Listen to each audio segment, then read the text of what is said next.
Bases drop. What is that? I got to fix that because it wants to roll over the second it's done. That's weird. It never has done that before. So I don't know what's going on. I don't know what's going on with my hair, day 98. But no, I got to check the thing with like when it's done, it wants to restart immediately. I've never had that happen before. Of course, it's me and technology, so anything is possible. Okay, anyway. John, hear you there. Thanks for dropping by for another go round of SDH AM. Tuesday Thoughts. We got a lot of them.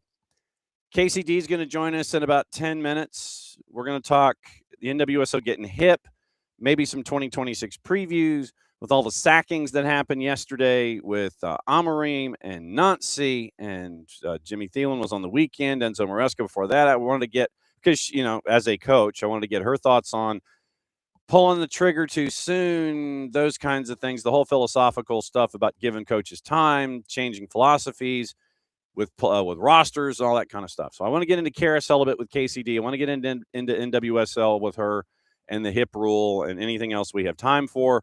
And we'll do that in hour number one. Hour number two, it is the founder of Morley Sports Management, Rob Edwards. Rob and MSM picked up Hamilton Academical, or 97.5% of Hamilton Academical, when they were hurting. I mean, they're like 15-point penalty, third part of the pyramid in Scotland after being relegated twice in at least the last 5 years. So they're in League One, 15-point penalty. They're toward the bottom. They weren't going to be able to pay players last weekend heading into a match that eventually got literally frozen out.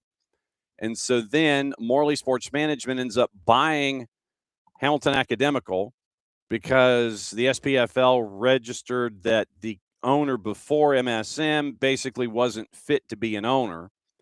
So SPFL finds an owner. They find it in Rob Edwards.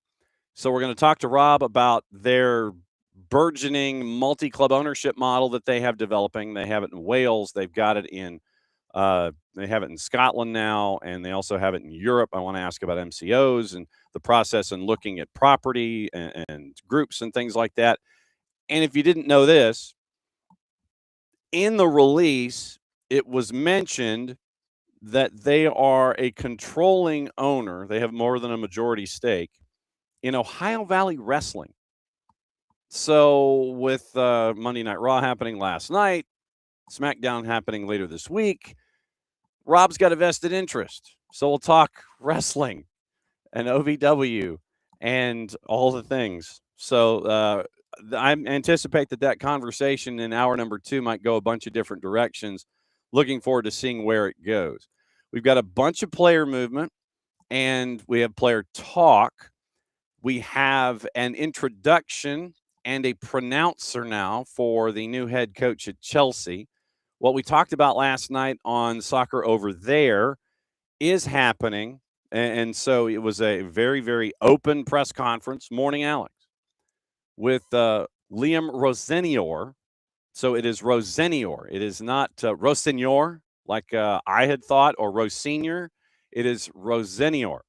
So Liam Rosenior is the new head coach, the new manager the new manager, or he might be a head coach, depending on the Ruben Amorim delineation yesterday. So he's in, and it's a 5.5-year deal, which is intriguing. And then you end up with Gary O'Neill, as we anticipated, now looking like he's going to take over at Strasbourg. What would have been the cool thing is if Chelsea had basically thumbed their nose at Celtic and say, yo, Wilfred Nancy, you want a gig? But Gary O'Neill, interesting. So Liam Rosenior is heading to, it is verbally agreed to. He is heading to Chelsea. Gary O'Neill drifting in to the Chelsea chain, the Bowley Clear Lake chain, and he's going to be taking over at Strasbourg. So you have all of these moving parts. It looks like Darren Fletcher is going to be the manager at Manchester United for the remainder of the season. They're not going to be moving quickly on their new gig. That way they also don't have to pay anybody, since Darren Fletcher is already under contract with the U18s.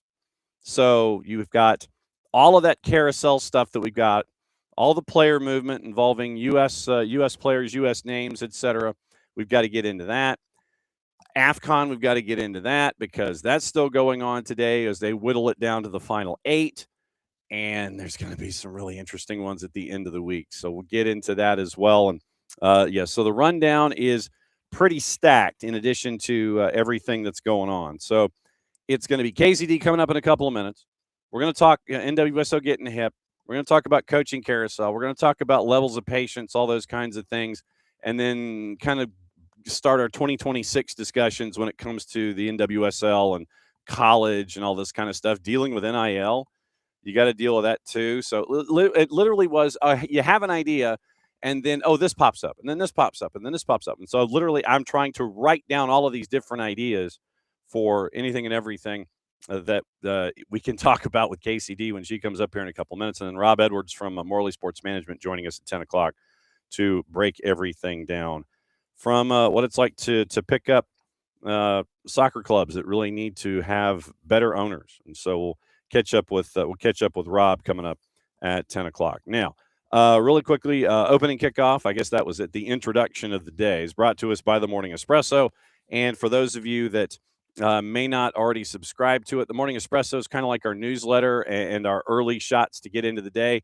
You can get it newsletter form, audio form, Jason and video form, everything you need to know that might have happened overnight in about 20 minutes. So go to soccerdownhere.net if you haven't subscribed to it, or you can pick it up in whatever form you like. So if you like newsletters, you can get it in a newsletter form. Go to the website, soccerdownhere.net, and sign up. You can listen to it in audio form on your favorite podcatcher. You can watch it in video form with Jason in Jason's studio space. So that gets you set for this. And then we get you set for the rest of the day. And then we're back at it again tomorrow. Just to give you an idea about the guests that we've got for the remainder of the week right now, Chris Doran, play-by-play voice of Columbus Crew, is going to join us at 9:30 tomorrow morning. And Chris is going to look at the Wilfred Nancy situation, and he's going to talk about their new head coach. So Nancy out, Reedstrom in, Nancy out. And we'll talk to Chris Doran about that at 9:30 tomorrow. We'll see if we can catch up with the busiest man in the Northeast, Dylan Butler, at 10 o'clock. Thursday, it is the Power Hour with Nino and Nico, and that'll be at 10 and 10:30. We're still efforting some interviews out of Louisville, and we'll let you know when those happen. We are going to catch up with Philip Goodrum Thursday afternoon. That's going to run in the Friday show. So you've got that, and also Ben Jacobs is going to be with us on Friday to discuss everything that's been going on here this week and everything that's going to lead up to his time on Friday. So Ben Jacobs is going to be with us on Friday. The Goodrum interview will be airing on Friday. Cody Case, the head coach at Valdosta High School, is going to be joining us batting leadoff on Friday to talk about a clinic that they're having in Valdosta on the weekend. And we're going to ask Cody about what it's like to try and build the Valdosta program down in South Georgia in Region 1-6 in Region 1-6A. So that's the rest of the week. That's what we got going on. And we also have some other interviews that are going to be. We're going to catch up with. Oh, that's right. We're catching up with Robbie Cryem, the president of Wynnum Wolves FC in Australia, because of their relationship. And we're going to start our coverage of the Oceanic Pro League as their kickoff is not this weekend, but next. We're going to introduce you to the teams, as many of them as we can get our hands on, and to the front office and to what's going on in Oceania as we're building toward the World Cup. The Oceania Pro League kicks off next week. And so Robbie Cryem is with Wynnum Wolves, is going to let us know about their relationship and getting Solomon Kings FC off the ground. So that's going to be on Wednesday as well. So, yeah, we got nothing going on. Okay. I was explaining to folks, and let me bring in KCD here, and just to explain just how crazy and wild my brain is. And I know that that's no shock to her. So, KCD, okay, so you ditched the tree. So you ditched the tree. Yeah, I don't think it's all down yet, but that went away. Okay, we're kind of getting to that point, Yeah. So, well, and I mean, we were getting to that point upstairs, and so we kind of took all the decorations down that needed to be taken down that would take effort. And right. With the artificial, we have the artificial 7-foot tree, and so it's the one that you pull off in like 3 separate sections, and you can kind of collapse it, and you hope it fits into the box. We actually got one of those like golf club airport carriers. Oh yeah. And those work with the artificial tree. They actually make them for the artificial trees, and so it literally looks like something I'd carry my golf clubs in. But yeah, apparently we just smash the 3 pieces together. You put it in that thing, and it goes into the storage locker. So Well, that's why I haven't taken down my like 6-foot artificial tree that I have, because it's the same thing. And I'm like, I don't know where I'm going to put this. I have a thing for it, but we'll see. Yeah, so we actually had to get a separate storage locker for all of other things, and so we just put it. It's like the anchor of the second storage locker is this tree that looks like it's a set of golf clubs. And the fake mums are over your left shoulder still. Yeah. Yes, those will stay. Okay. Those will stay. Those are my favorite. Yes. All right. So the way that my brain works, and I know that you're still sitting there going, "Oh my God, what have I gotten myself into?" Not quite. Not quite. It is, last week we were kind of getting into the NWSL. We wanted to talk about the hip rule and all of that stuff. So we'll start there, and then all the other stuff that crept into my brain between like 7:30 and 8:30 when I emailed you this morning. I was trying to explain the hip rule is kind of like, for those that follow basketball, it's like the Larry Bird exception, where you can sit there and you can pay somebody whatever the heck you want. And in the NWSL, you've got that $1 million limit. With Major League Soccer, you've got the DP rule, where you can sit there and it's like it only affects the cap so much, but you can pay a DP a certain amount of money. And then with Lionel Messi, you could be imaginative about it. And it's kind of like NIL for Major League Soccer and all these kinds of things. Where are you when it comes to the hip rule and the NWSL turning hip all of a sudden?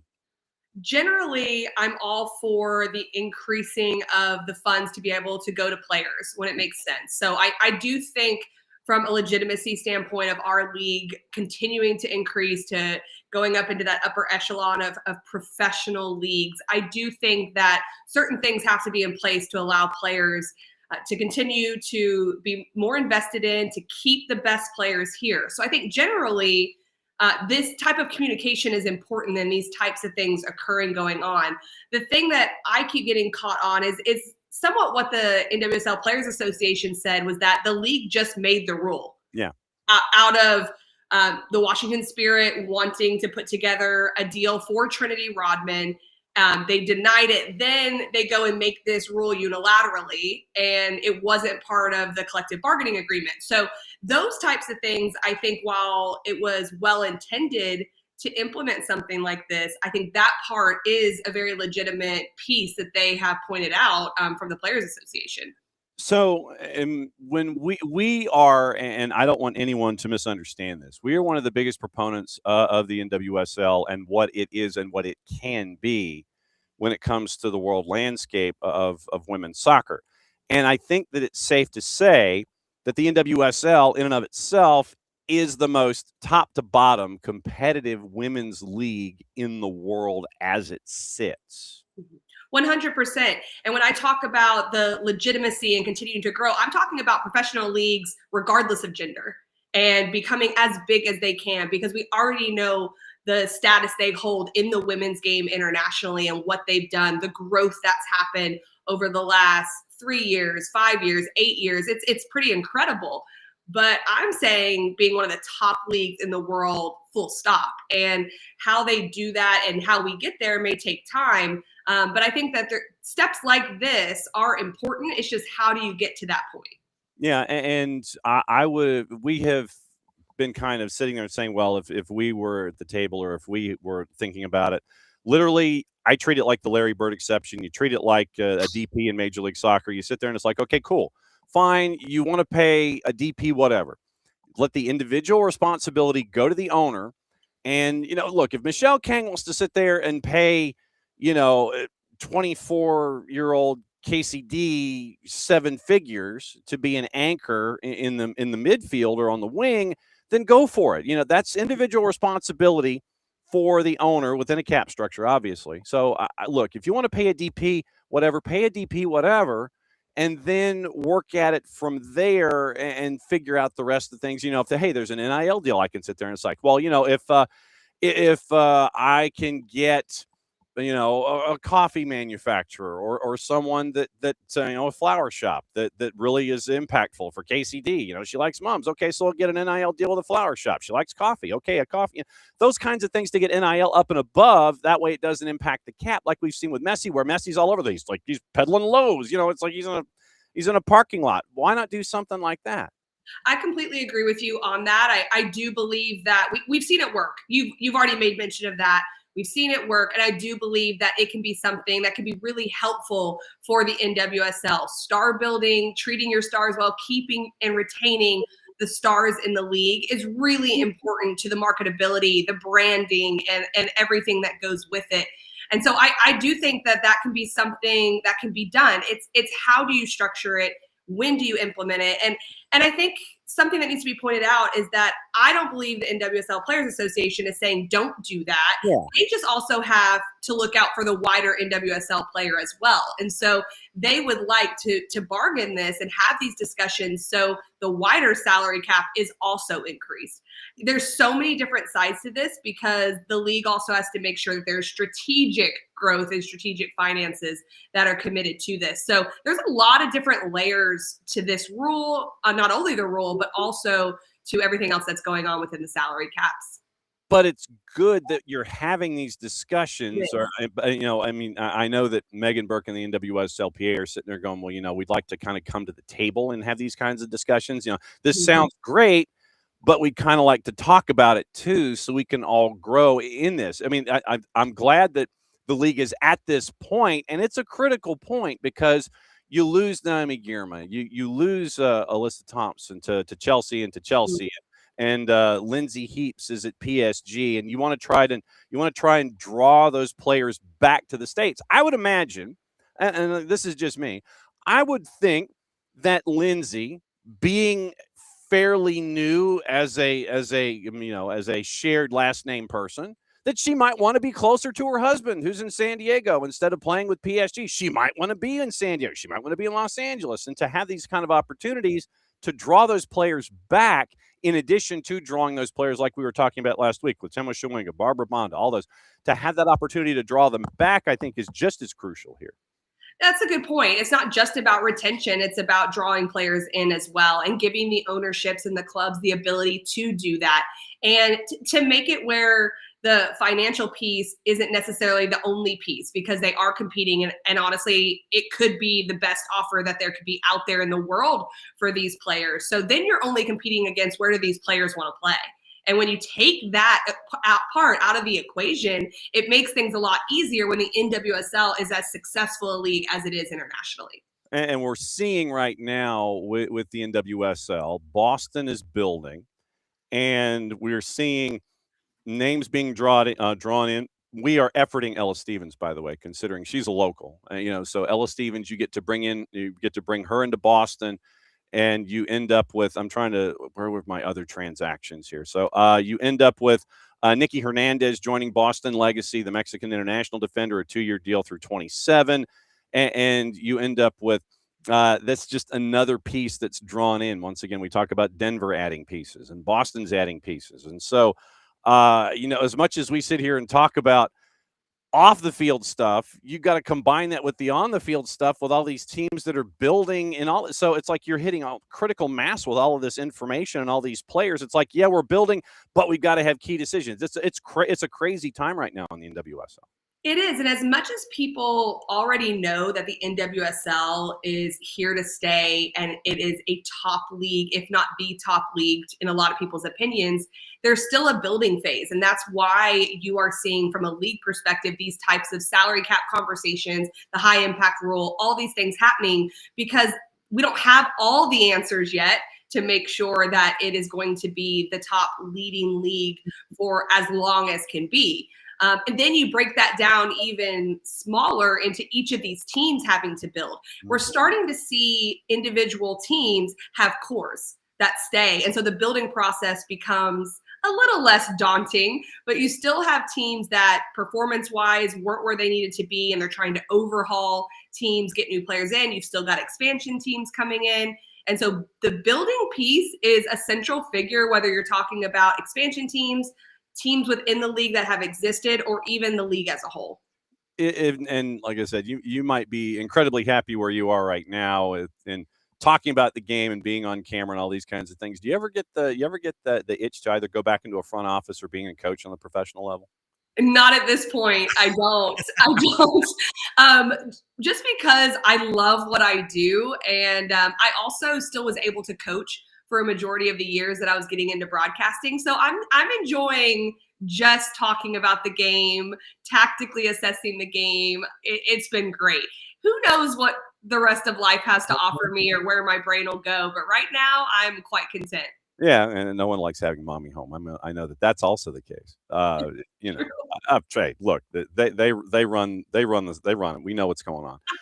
The reason I brought in coaching is because of all the chaos that happened over the last couple days. And Wilfred Nancy only getting 33 days at Celtic, and we've been screaming about that for the last 24 hours. Hmm. I mean, literally, we've been screaming. You have what happened with Ruben Amorim at Manchester United, where he was kind of fed up, and you could tell in the press conference after Leeds, it's like, nope, I got 18 months on my deal, and then we're done. Next guy comes in, all this kind of stuff, and then Manchester United's like, oh, really? You got 18 months left on your deal? Okay, see ya. When it comes to the level of patience these days, when it comes to managers or head coaches that want to be managers or think they're managers when their front office really thinks they're only a head coach, and then you have front offices that freak out and freak out over and over again. I don't know if I would want to be a coach in these high powered dynamics these days because of all of the short fuses that businesses have these days with their coaches. I could talk about this forever. There are so many layers to this conversation. Okay. Coaching is hard.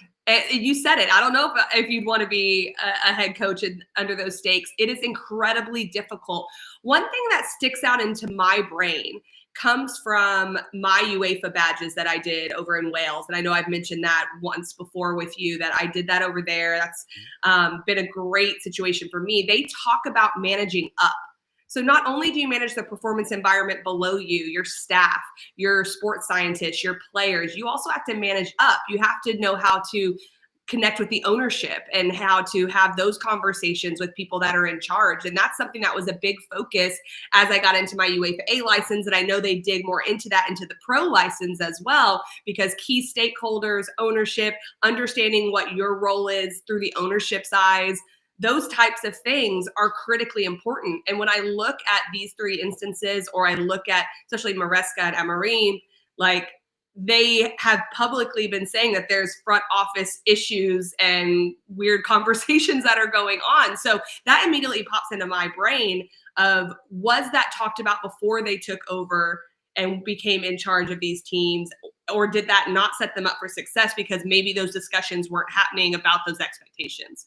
Well, and Wilfred Nancy's situation at Celtic, where you do what you do with Crew, and to go to Celtic was a dream of his, and you go to Celtic, and literally you go in the middle of a season. Brendan Rodgers was basically like, peace out, Boy Scout, and I'm done, and the board of directors and the front office, they didn't give him, I guess, what he was seeking. The key piece of information that we're missing here, and I don't know if we'll ever get it from Wilfred Nancy, is, okay, what did they tell you when you were walking in the door? Did they say, yeah, we'll give you windows that you'll sit there and it's like, okay, yeah, you can build, or this is the kitchen and this is the fridge that you have. Okay, go ahead and make dinner and we'll see what it is. And if the 4 or 5 star, if the guy comes in for the restaurant review and he only gives you 2 stars, then it's your problem. That piece of information about what he was promised, I think that would be the key in all of this stuff. But I think that Celtic, basically, they wigged out when things weren't going well and you only win 2 of 8. Completely agree. And I don't think any coach ever wants you to feel sorry for them, but from a human standpoint and having coached, and certainly not at the level of Wilfred Nancy, but I just feel for him, because you bring up a very valid point in the fact of, what was the expectation?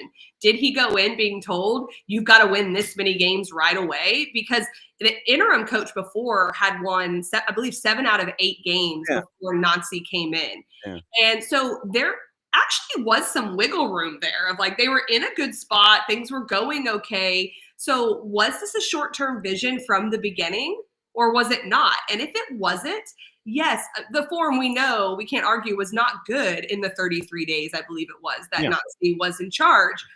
But you don't bring in a permanent head coach to assess for 33 days. So it begs a lot of questions of, did they change? Was there a short-term piece that they felt had to be met and that was agreed upon? Or did they just freak out a little bit when it wasn't going so well? Was there something internal? I don't think we'll ever necessarily know, but no one, in my opinion, should be judged over 33 days, especially a coach that has had the success that Nancy has had in the past. You know, with time that he can build something.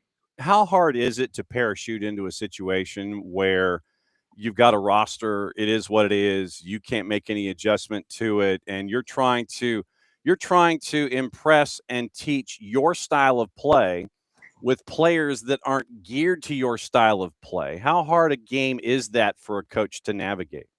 It can be incredibly hard when you're waiting for a transfer window, or you're waiting for a time when more player profiles that fit your system can come into the team. But you know that going in, that you don't necessarily have that. You assess the roster. So flexibility is the name of the game when you come in and have to have short-term gains potentially. I just, to your point, would have hoped that he would know, if that was the case, that he had this short-term amount of time to be able to make those changes. But it can be hard because you have this vision for how you want the game to be played. And we know Nancy has that.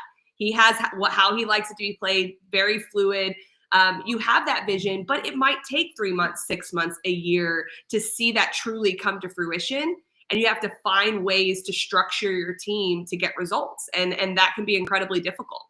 How hard is it as a coach to tune out the external stuff and focus on the day-to-day and only focus on what your superiors, whether it's administration or college or pro, how difficult is it to tune out outside noise to try to be successful as a coach?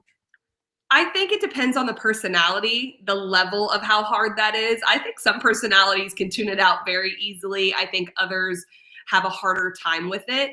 So often, as pro athletes, as coaches at a high level, even as broadcasters, you're taught to create a bubble a bit around yourself. And it might not just be around you, it might be around your team, to kind of block out that outside noise and to focus on what you're doing. So a lot of coaches at the highest level have put mechanisms in place to be able to focus on, what does my day look like? What's the next meeting? What's the next training? But unfortunately, at the highest level, like I said, you have to manage up, you have to be able to deal with the media. And so you can't block it out completely. You mentioned coaching is hard. Yes. And what I will probably do is start our conversation about how coaching is hard. Oh, so who you have today? That's why I brought my hug mug. Ah, it's a hug mug. Because coaching's hard. Sometimes you just need a hug.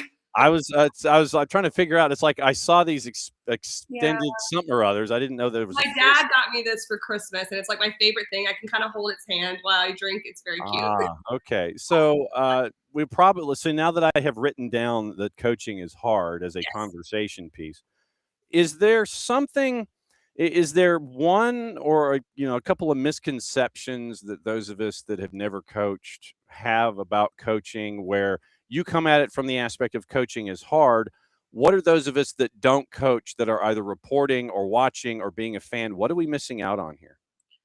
The management of people. I think managing people can be very difficult, and there's so many wonderful tactical brains out there that can understand how to train a team, that can understand how to adapt in game and how to make tactical changes. And yes, there's different levels of understanding at the highest level and things like that. But what it comes down to is the management of people and knowing when to make decisions, how to make decisions, what's the right timing, how do you connect with people around you, whether that's your immediate staff, whether that's the person opening up the stadium, whether that's the field maintenance, whether that's the ownership, whether it's your left back. There's always people to manage. And when things are clicking and going, it makes your quote unquote coaching look easier. But coaching isn't just running a training session. It isn't just making tactical changes on the field. The management piece is what really can be draining at times and can be difficult. It can also be the most rewarding piece of coaching is the management of people, but it can make it very hard at times. So then how different were you when you started in Lubbock at Texas Tech? That's a long time ago. Well, yes and no. I could have dropped a Tommy Stone reference in there, and we could have really gone down the rabbit hole. Uh, how different were you when you started at Texas Tech to then when you went to Exeter and were, a decade later? How different were you then, and how much better were you at managing all those things about coaching being hard? Well, the nice thing was, especially with the Texas Tech reference, I went in there as I was an assistant coach, but I was a full-time professional player. So I was in and out a lot. I was more a leader by example because I was playing on the women's national team at the time. But I knew that I wanted to have a career in coaching and a career in the game. So my role was completely different. But what I'll say about those first 10 years or so in and out of coaching before I got into it full time was I was able to watch and I was able to observe how coaches interacted. What were the positive things of how they manage people? What were the things that didn't really work, but they had the right intentions behind it? And learning those things along the way. I definitely, throughout my years of being in a head coaching position, realized that personally, I needed patience. I'm an executor. I wanted to go in and knock things out right away and let's get everything going. Not everyone's like that. And wisdom comes with more experience and realizing that everyone's a little bit different and how you connect with people and get the best out of people is different. And so I think that was probably my biggest growth area throughout the years. Well, you mentioned you were an executor. There's this line from the first ever coach of the Tampa Bay Buccaneers, John McKay, and their first 2 years they were awful. That they won, they didn't win a game their first season, and they won their last two in their second season. So they had lost, I want to say 26 in a row or something before they got to their the first two wins in franchise history, 50 years ago. And there's this urban legend that in a press conference, he was asked about his team's execution. He goes, "So what? So, coach, what did you think about your team's execution today?" He says, "I'm for it." Beat 2, 3, 4. He was with those quips and the one-liners. Yes, he was in favor of his team getting executed because they didn't do so well. It was when you talk about how you learn as you go and patience and all these kinds of things. When you're and I think that is something that also may not necessarily translate because I think Thierry Henry had that expectation of, okay, I'm teaching you here in Montreal or I'm teaching you here, whatever. And the expectation is I'm thinking that you're going to be me out there because of what I've done, what I've accomplished. This was easy for me. Why isn't it easy for you? How difficult is that to put you as a player and your successes aside to try to have everyone else learn what you're trying to do philosophically? Does that make any sense? It does make sense. It can be hard, I think, especially early on in careers. And one of the things that I kind of went through early on in my coaching was dialing back, how did I learn that?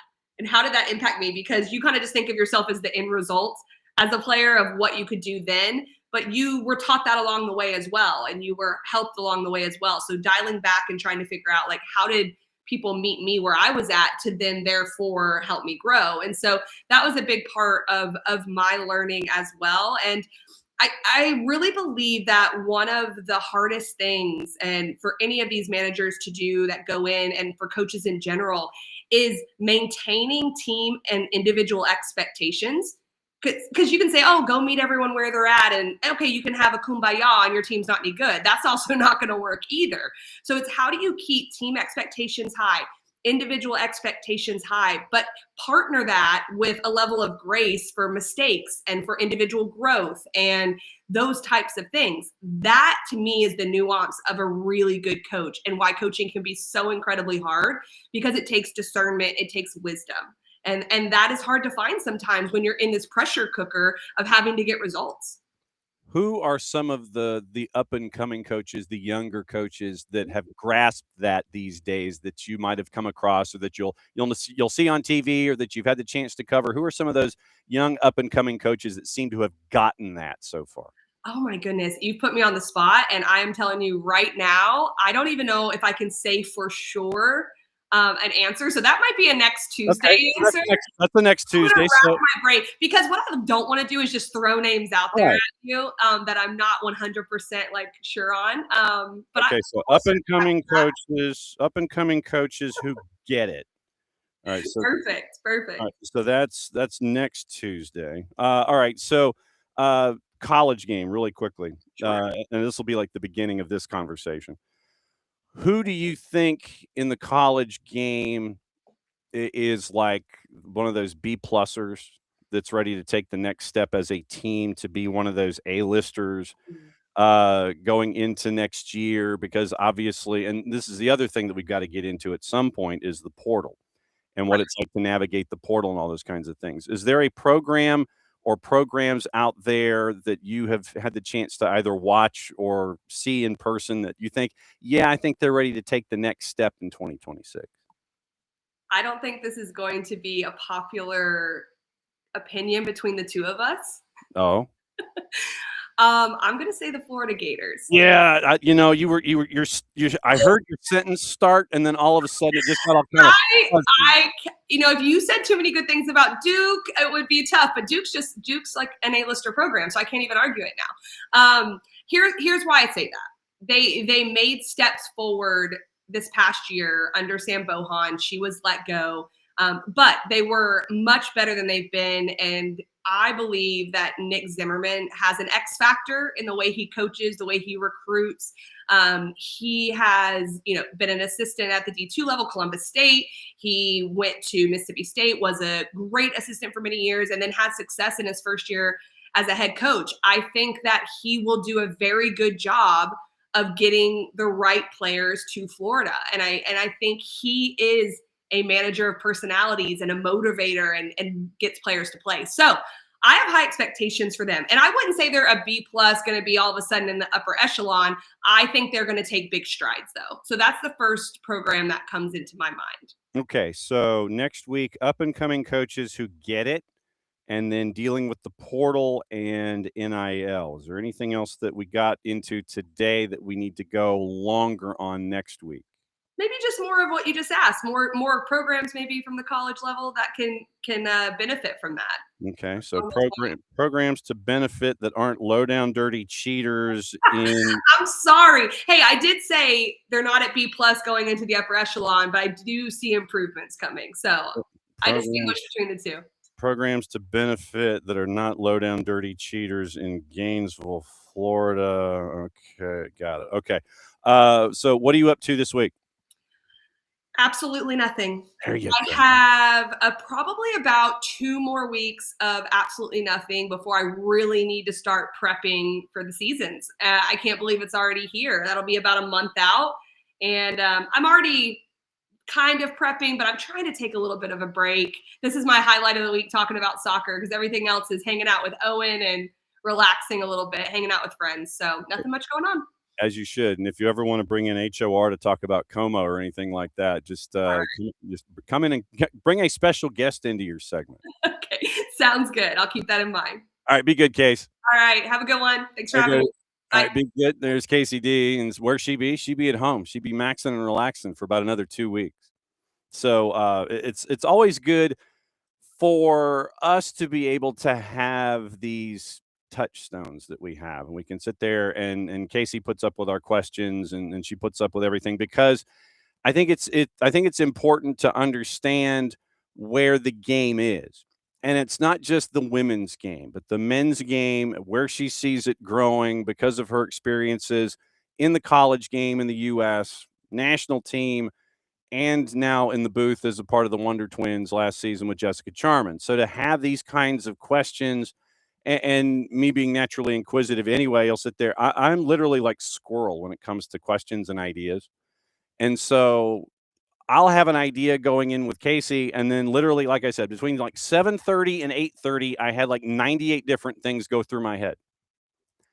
And now that I've written them down, next week for Casey, it'll be up and coming coaches who understand how to build and who get it, dealing with the portal and NIL, and then programs that look to benefit in 2026. So that's where we are with KCD, and we cannot thank her enough for being one of our sounding boards for all of these things when it comes to the game, whether we're talking college, whether we're talking women, whether we're talking pro, whether we're talking national, international, getting licenses, understanding coaches, all these things. She's a five-tool. She's a five-tool player, as they say in baseball. So we can't thank KCD enough for dropping by and letting us know what's going on in her part of the world. Okay, now, saying hi to everybody. Morning, Alex. Morning, David. Morning, Ricky. Yeah, we do have a living, breathing QB. It's Ashton Daniels, and you're hoping that Gus Malzahn doesn't screw him up. That's how I looked at it. I was explaining this to the guys this morning because we saw what was going on with the portal, and they saw Ashton Daniels in the move, and I'm like, look, I've seen him since he was at Buford High School. Great talent, natural talent at quarterback. I'm to the point now where go someplace where you ain't screw it, where they don't screw you up. So that's why I'm looking at Ashton Daniels right now. So that is it's a great idea, but part of me is like I'm hoping to God they don't screw it up. Morning, Dell. And so Alex reminds us that today is the 12th day of Christmas.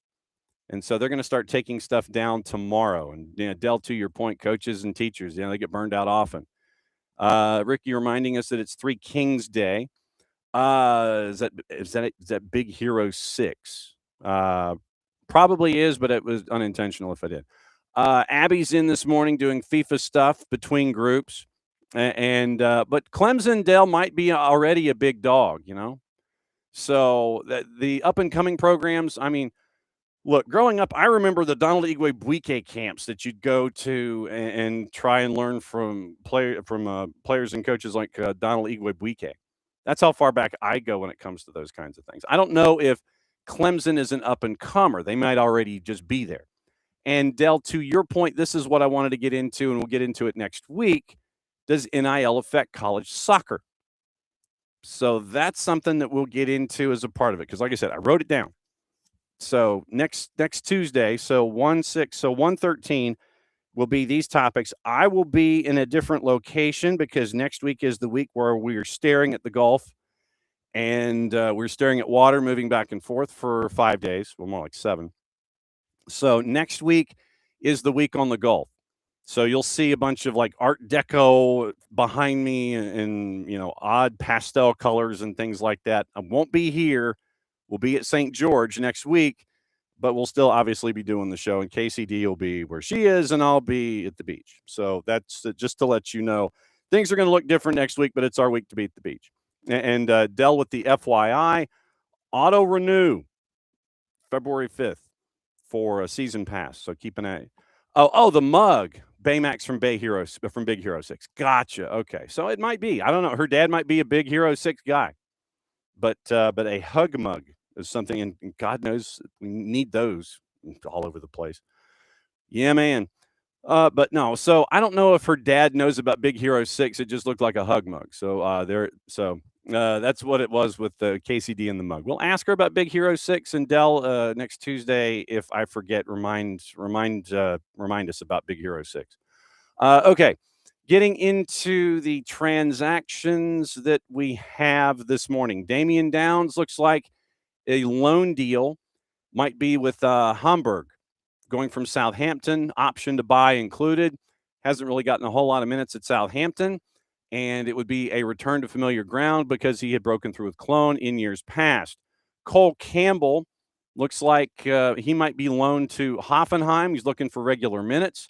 And Matisse Albert is being promoted Borussia Dortmund, promoting the 16-year-old to the U23 squad. Cole Campbell being loaned out to Hoffenheim. So Albert is already Dortmund's youngest U23 scorer, and so they're keeping an eye on him. Yesterday, Michael Bradley was introduced to take charge of New York Red Bulls. Owen Wolff signed a U22 extension. Under the U22 initiative, he signed a contract extension in Austin yesterday.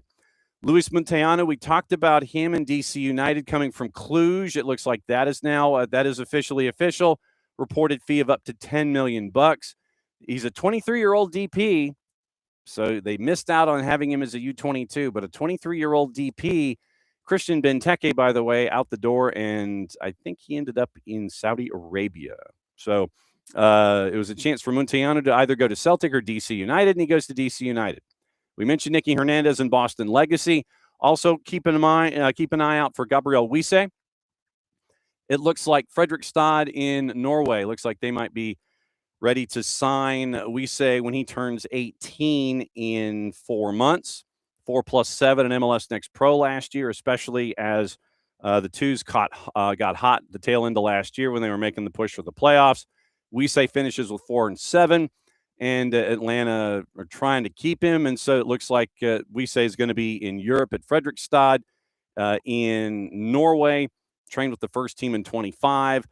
And it looks like his agent is going to be pushing him to Norway. So you've got that to keep an eye on with Gabriel Wiese. Man, is he going to be missed. So AFCON today, last round of 16 matches.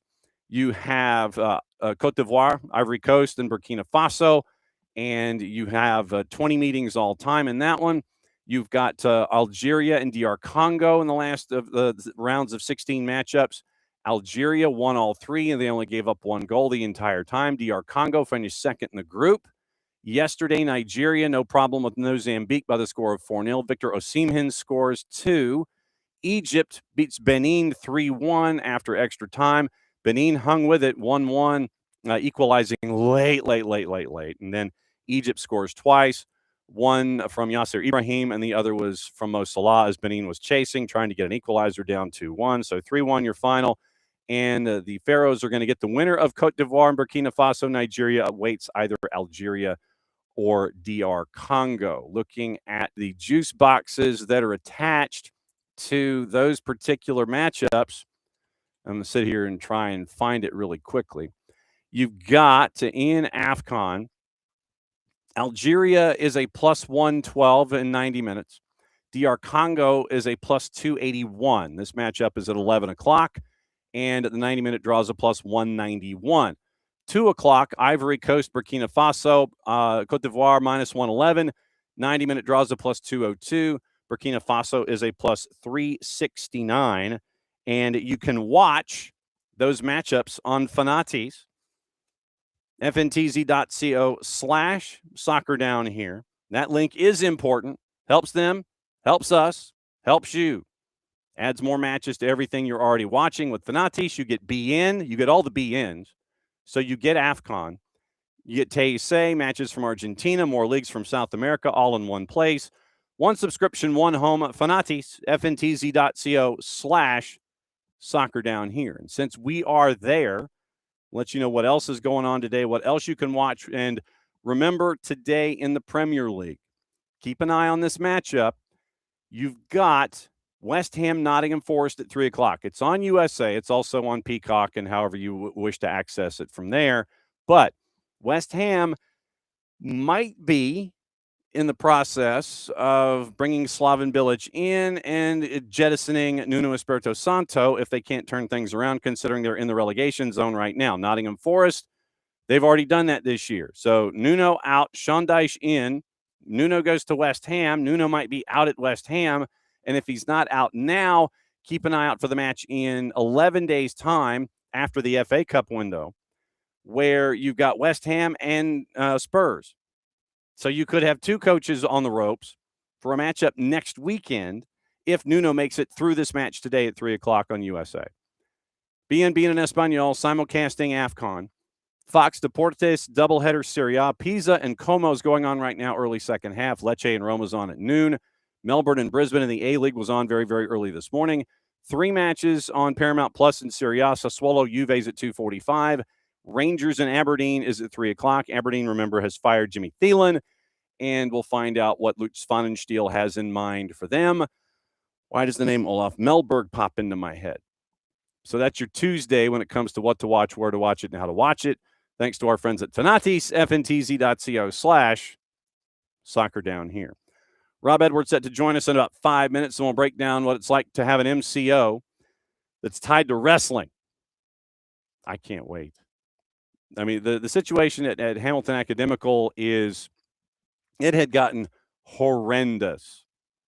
So we'll find out what it's like when you're looking for these properties. If you're Morley Sports Management, the idea of the MCO, building it, the properties that you're looking into? Is it property? Is it market-based? Is it geography? How are you looking to work things across? And so we'll get into those conversations with him coming up in just a handful of minutes. And so it will be an interesting dive into MCOs with a bit of a twist. So consultancies as well. You had Roma and Chelsea and Fulham as a part of the deal. And so Hamilton Academical, Haverfordwest, and Ohio Valley Wrestling. And so we'll find out how the build is going to go from there with Rob when he comes up and joins us in a handful of minutes. And so when you have all of these things going on, we mentioned that the transfers will go into the transfer market and let you know what it's looking like with all of the other moves. We have yet to mention official Dane St. Clair to Messi and friends. Rafa Vicky, we mentioned briefly going to Sporting Kansas City as their new head coach. We mentioned Luis Munteanu. We've mentioned Walker Zimmerman. Ricky Puig, once again, remember, out for the year. FC Dallas signed a couple of homegrowns yesterday, including homegrown defender Slade Starnes. FC Cincinnati did the same thing. Our friend Laurel Failer at River City Press mentioned Ademar Chavez is a part of it. Kaka Skabin, a homegrown defender for FCD, as well as Jaden Contreras, a homegrown forward, and Caleb Swan, the homegrown midfielder. Those were picked up for FCD. They signed a bookload of players, and so it was interesting time where you're getting all of those guys in under the wire. Swan, midfielder, Contreras, a forward, Skabin and Starnes, homegrown defenders as well. Then we forgot to mention when it came to Messi and friends bringing in Facundo Mura on a free, and that was a couple days ago. So they are adding another defender to help out on the back line. So for Messi and friends, obviously Rodrigo de Paul, end of last season, fully acquired from Atletico de Madrid. Sergio Reguilon in on a free. Facundo Mura was brought in, and then Dane St. Clair is officially official for Messi and friends. And so keep an eye on that. You've got who was it? It was Red Bulls. They sent out Alexander Hack yesterday on a mutual contract termination. So Sean Nealis traded to DC United. Curtis Ofori option declined. Kyle Duncan option declined. Alexander Hack mutual contract termination. So 4 of the 8 players that are out at Red Bulls, with Michael Bradley now taking charge, are defenders. 4 of the 7, sorry. Carlos Cornell, Peter Stroud, Lewis Morgan, the other 3. Lewis Morgan, once again, traded to San Diego. Peter Stroud traded to Minnesota United. Cornell out of contract, and he ended up back in South America after initially saying he was going to go one place. He's like, nah, not going to happen. He goes to South America. So we'll keep an eye on all of the transfers that are going on in Major League Soccer, as training camps really are about 5 days away.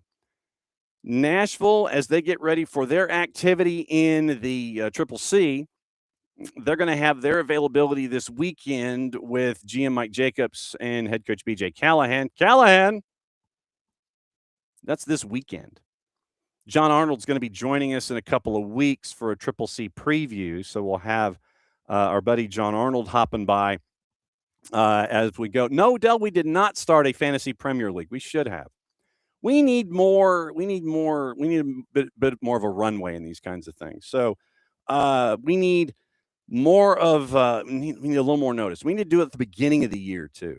So beginning of the year, we need to do an FPL side. Catalucci morning. West Ham let go of Callum Wilson, and so West Ham no proven striker for the game tonight. Okay. And Alex going back and forth. West Ham got less handsome, and advanced analytics tells us that's all. Yes, when you are less handsome, analytics always tells you that's a bad thing. No, I completely and totally. Yes, Dell, remind us this summer about a fantasy league, and put that in the Discord too. We got to put that in the Discord about having a fantasy Premier League squad competition kind of a thing. So that's definitely something to look at and look forward to. So I'm okay in fantasy. I'm okay. I have my moments, but for me, I have this propensity to bench folks that are injured, and then they start and then they go nuts. It's like I got Declan Rice on my roster, and it's the cap league that the Premier League themselves do. And I had Declan Rice. He was injured, and I'm like, nope, I'm not starting him. And so, of course, he gets the brace for Arsenal, and 17 points, and I got none of it. And so that's kind of just how it is for me when it comes to these kinds of things. So, yes, no, maybe, perhaps. So, yeah, when the season starts, then I've kept Igor Thiago since the season started. But, yeah, we got to do this before the season starts. Okay, now, hour number 2, I have filibustered long enough. This one is cool on a bunch of different levels, and we get to ask a couple of different sets of questions to our buddy Rob Edwards here as we bring him in. We get to find out the why, we get to find out the how, we get to find out the where, and we get to find out the what as we were going through everything that's going on. So we go across the Atlantic and catch up with Rob Edwards, founder of Morley Sports Management. Good morning, Rob. Thanks for dropping by the morning show. Good morning. No, pleasure. Nice to be on. So let me go ahead, and I'm just going to go ahead and start from the beginning.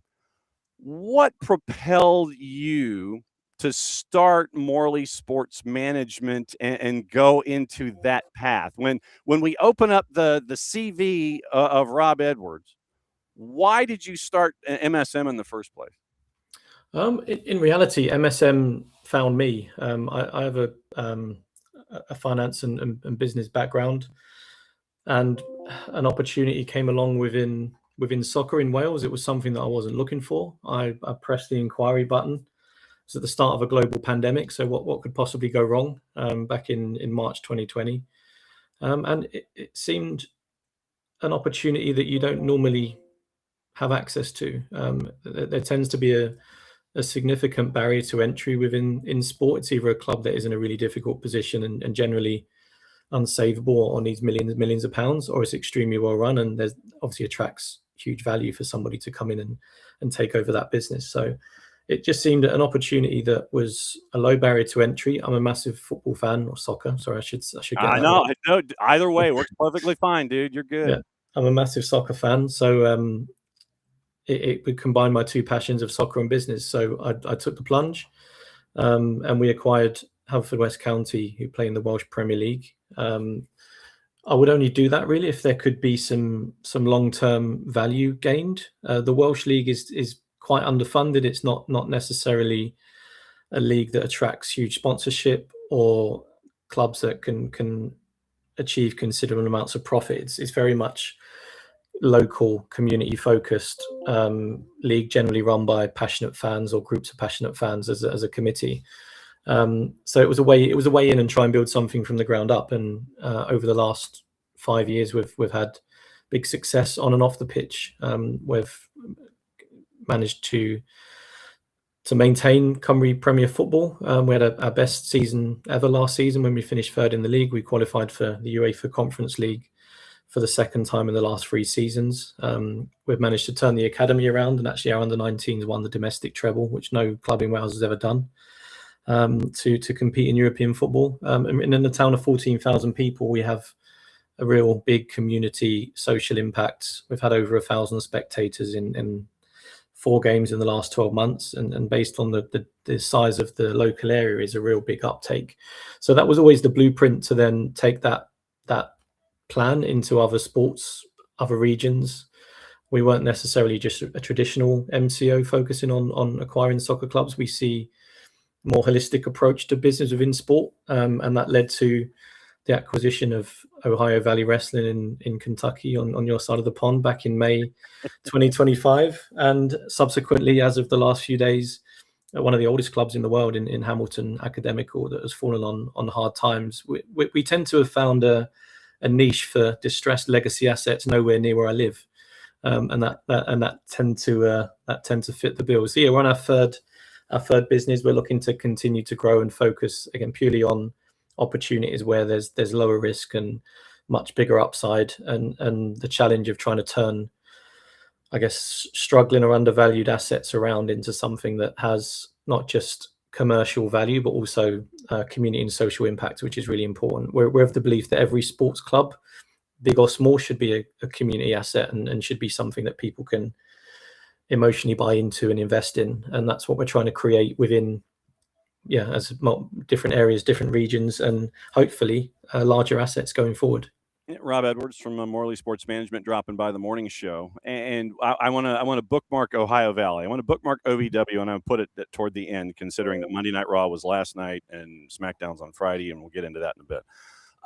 When it comes to looking at products, and you mentioned obviously distressed assets that are far away from the home office, but how do you come across something like a Hamilton Academical to sit there and go, yeah, this sounds like something that's in our bailiwick? How did you come across that as an idea to pick them up and add to the portfolio? For me, it's a massive club. It's been in the top division within Scotland, which is a high level coefficient European country. It's not a club that I necessarily would have felt that we would have had an opportunity if things were going well for them. It's a club that I've followed for a number of years in their decline era. And it came to a point where the club was very close to going out of existence. I mean, we're probably talking days. So we tried to get under the bonnet as much as we could. We don't want to be involved in businesses that fail. We've been 2 for 2 so far, so we kind of want to keep that streak going. But the risk is relatively low in that we've saved the club from immediate liquidation and erasure of that club from the Scottish League. We did it because we wanted to save the club, because it's something that it's a club that we've grown up following, we've grown up watching. It's huge catchment just on the outskirts of Glasgow, massive history. As I said, one of the oldest clubs in the world back in 1874, the only professional club that started from a school that's still going. So there's a lot to preserve, and as passionate football fans, we wanted to do what we could and use our experience to try and save the club. But then on the upside, we know if we can get through the next 3 or 4 months and we can find some sort of stability, I know from next season onwards we will be in a position where we can have a real solid foundation to get the club back to where it belongs. And if we can do that, the value of the business is considerable, and our stock as operators to then be able to attract more opportunities of this level becomes a lot higher. The reason that we stumbled across the story with Hamilton Academical was, frankly, the conversation that the manager had on social media last week that we ran in our Roots program, where it's like, yeah, we're not able to, players aren't getting paid. We'll have something resembling a team. We'll have something resembling an 18 going up against, I think it was East Fife last weekend. The event, the match actually does get frozen out, literally, because of weather conditions and everything. But that's where they were that close to 15-point penalty, lower half of the table, all those things. I mean, they were that close, it seems, to being just blown off the map by a previous owner that didn't the SPFL sit there with the previous owner and sit there and go, no, you're not fit, you're done, kind of a thing?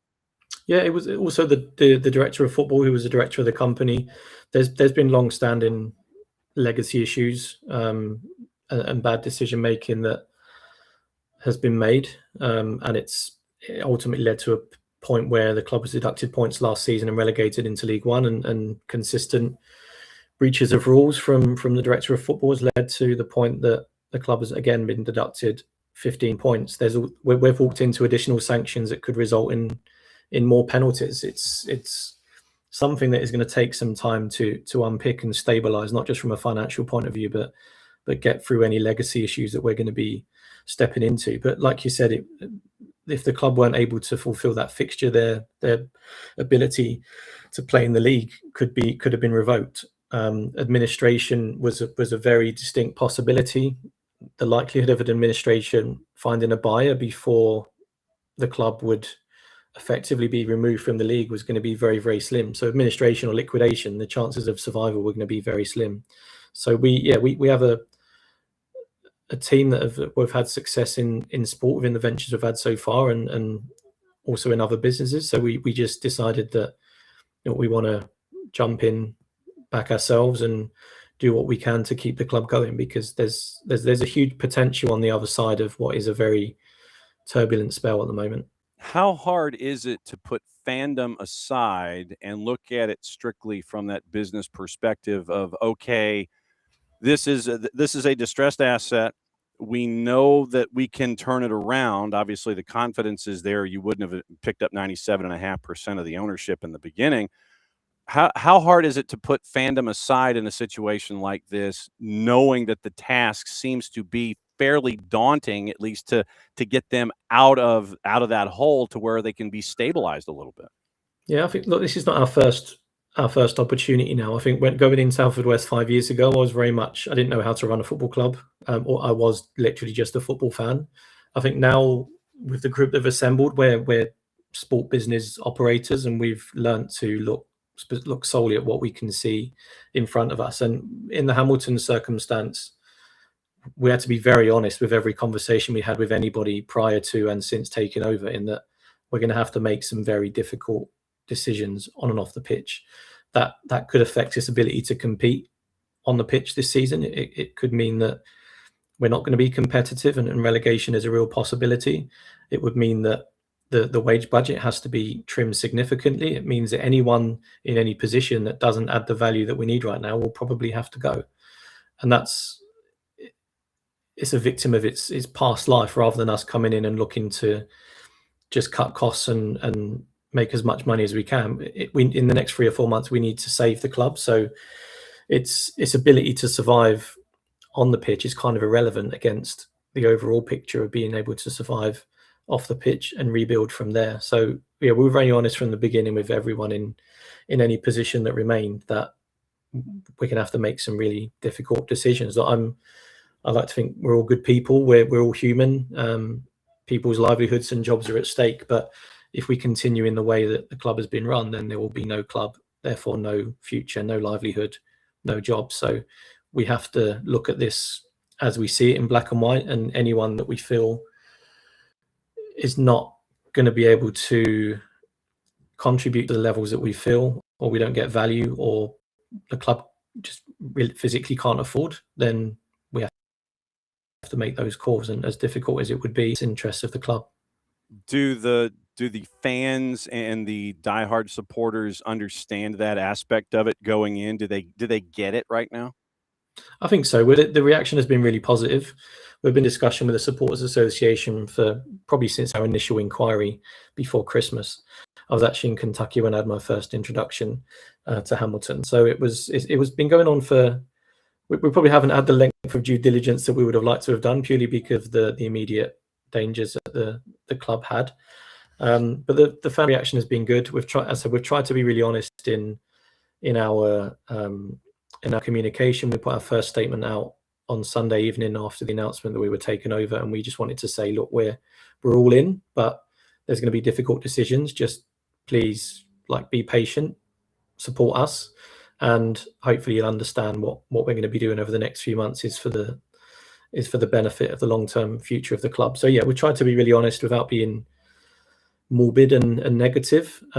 We are positive in that we wouldn't have taken it on if we didn't think we could do it, but we know that the cost base the club operates on is completely unsustainable, and the revenues are just, they're not there, and they're going to take time to build. So the obvious is to stop money going out the door and regroup, and then find ways to increase revenue going into the next season.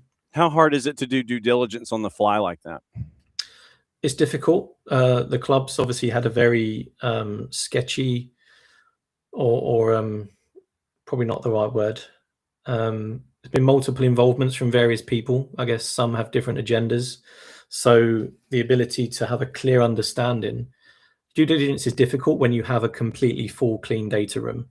When you don't have that, it's even harder. So a lot of it is on gut feel and looking at the wider opportunity. So we went in not knowing everything that was going to hit us in the face over the next few days. Obviously, we're 48 hours into our ownership of the club, so we're only into our second working day. And the next few months, I'm sure there are going to be things that come out that we probably weren't prepared for, but it's a decision we decided to take on and deal with situations as they come, because it's in no one's interest that this club fails. So we're hopeful, and we have had positive conversations so far with creditors and governing bodies and those that have had issues with the club over the past, to say, look, our intentions are good.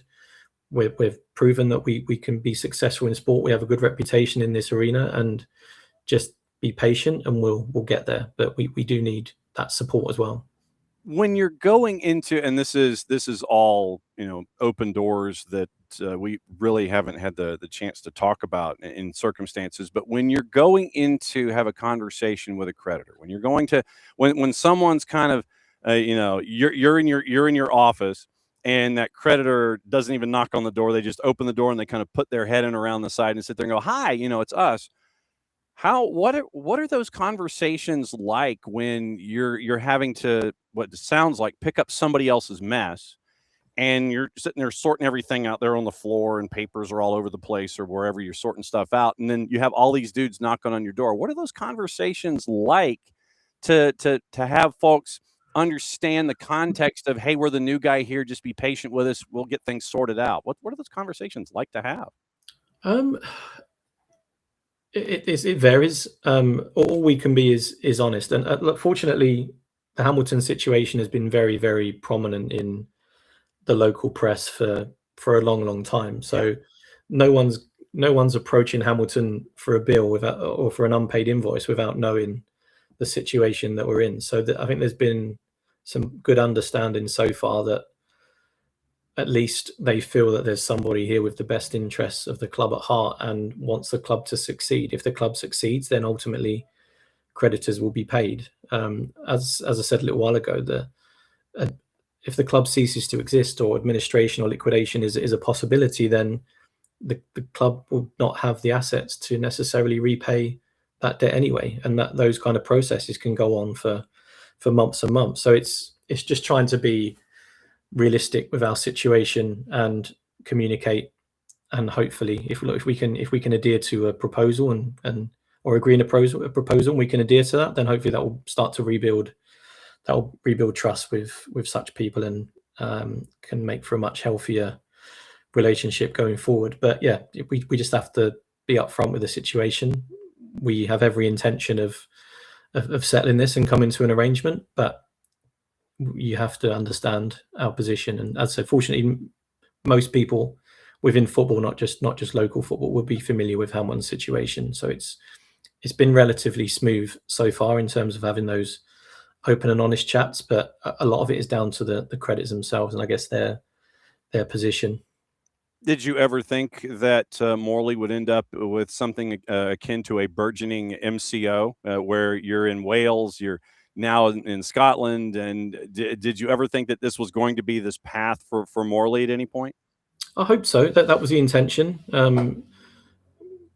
We wanted to build a portfolio of sports, but not just sports clubs, but sports businesses incorporating tech kit, where we were open to what that field looks like. It was but more based on the opportunity rather than necessarily where it was or what sport it was in. I'd never imagined that I would be in charge of running OVW. That's absolutely insane to think that me 5 years ago looked forward, and working with Al Snow is just a ridiculous thought to have. But it's more so, it's just the opportunity that comes along, and we've had many opportunities put in front of us that just hasn't felt right. Companies that were in a much better standing than Hamilton, but Hamilton felt right, and we saw the opportunity. So it was always the idea to take on other businesses. I'd love to take on larger projects such as Hamilton and continue to develop that. And I think the more success we have, the more opportunities will fall on our laps, and the more we can leverage that when it comes to raising any additional investment and partnerships to take on some of these bigger projects and grow the overall value of MSM as an entity. So and obviously I'm already looking at the next club that's added to MCOs. It's like, yeah, you're putting out what's going on with Hamilton. I'm already looking at like clubs 3, 4, and 5. Are you tied to geography when you're looking for properties outside of what you've got? Like when you had the first pickup, in Wales, were you looking at Haverfordwest County and sitting there going, yeah, okay, if we do things here, we could go here, we can do this geographically? Or is it just stuff that in your massive Rolodex of information and daily consumption of things, yeah, okay, that sounds like a place where we can go to help things out and have all of the crossovers and the interaction that you're looking for? Yeah, it's purely opportunity by opportunity. There's the main criteria is really we like to work with legacy brands that have a history, and we can use that to create a new message. We've done that with OVW. So that's really something that we like. We like something with history that we can dive into and rebrand and build on a lot of that. But it's not restricted to sport or geography. As you can see, it's purely we'd only get involved in something we actually understand. So we wouldn't get involved in a sport that we don't understand. We don't understand the rules, the dynamic, the culture around it. That's really, if we don't think we can go in and hit the ground running and make a quick impact, then that's probably something that we will avoid unless we have someone with us that has that expertise that we can bring into the business and partner with. So no, it really is quite unrestrictive in terms of where we go. It's purely the opportunity itself. So are you getting to work mainly there from the Rob Edwards 101 Office A #1, or do you have to leave? You have to leave where you are right now and go into an actual office? What's the dynamic currently for you when it comes to getting work done? Yeah, I'm based in London. I tend to be here doing my day-to-day here. I like to be on the ground, and I love football. I love wrestling. I love going there and being in around the team and watching the games and watching the shows and being in and around the community. I love Liverpool as a city. I really enjoy spending time there. Obviously, Glasgow is going to be a new one for me. I've been in the past, but never in this capacity. I think we want to make a group of successful businesses, but we also want to enjoy it. And I think often you can lose that fun element, and you forget why you're doing things in the first place. I think you can be so focused on being successful, you lose that fun element. But in reality, the more success you have, the more fun you should have.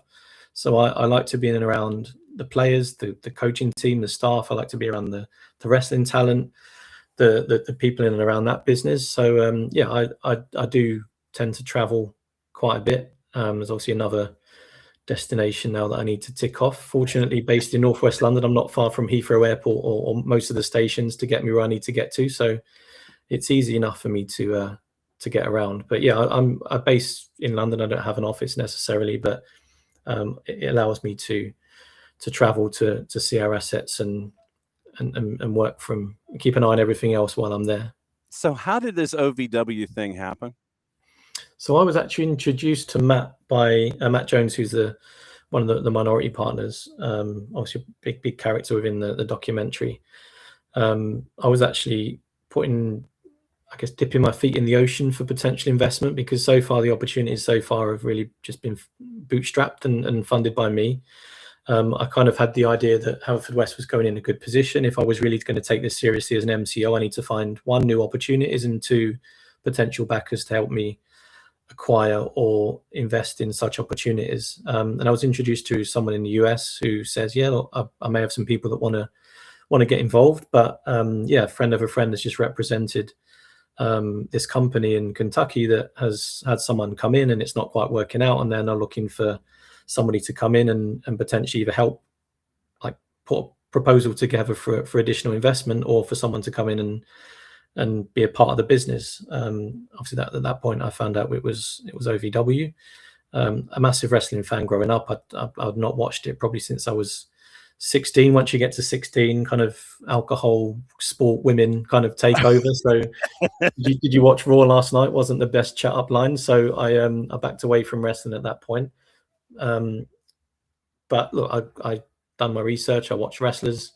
Matt Jones was actually in Europe anyway, traveling. So he was in London, I think, literally 2 weeks after I was introduced to him.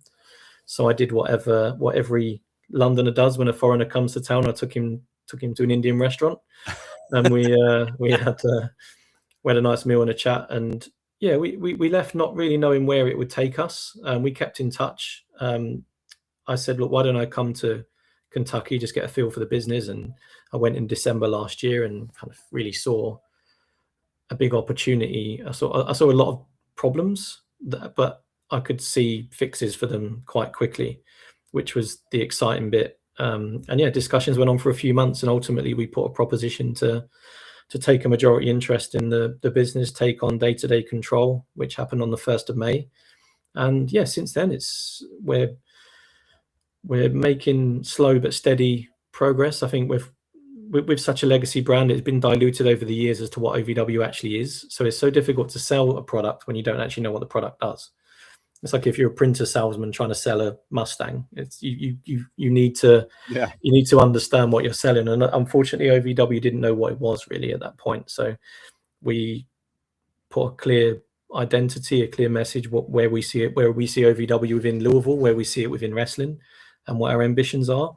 And a lot of people have bought into that. And yeah, it's still a way to go to where we feel it needs to be. But viewership is good, attendances are good. We're attracting new partnerships, sponsorships locally. I think the production is great, and there's some exciting opportunities in this coming year that hopefully will change the dynamic of that business. But yeah, it was again complete chance, but saw the opportunity in terms of where we feel we can take it, and it was too good to turn down at that time. And to be working with people like Doug Basham and Al Snow, people I watched as a kid, is actually it's incredible. And they're great people, and there's good people involved in the company that really want it to succeed.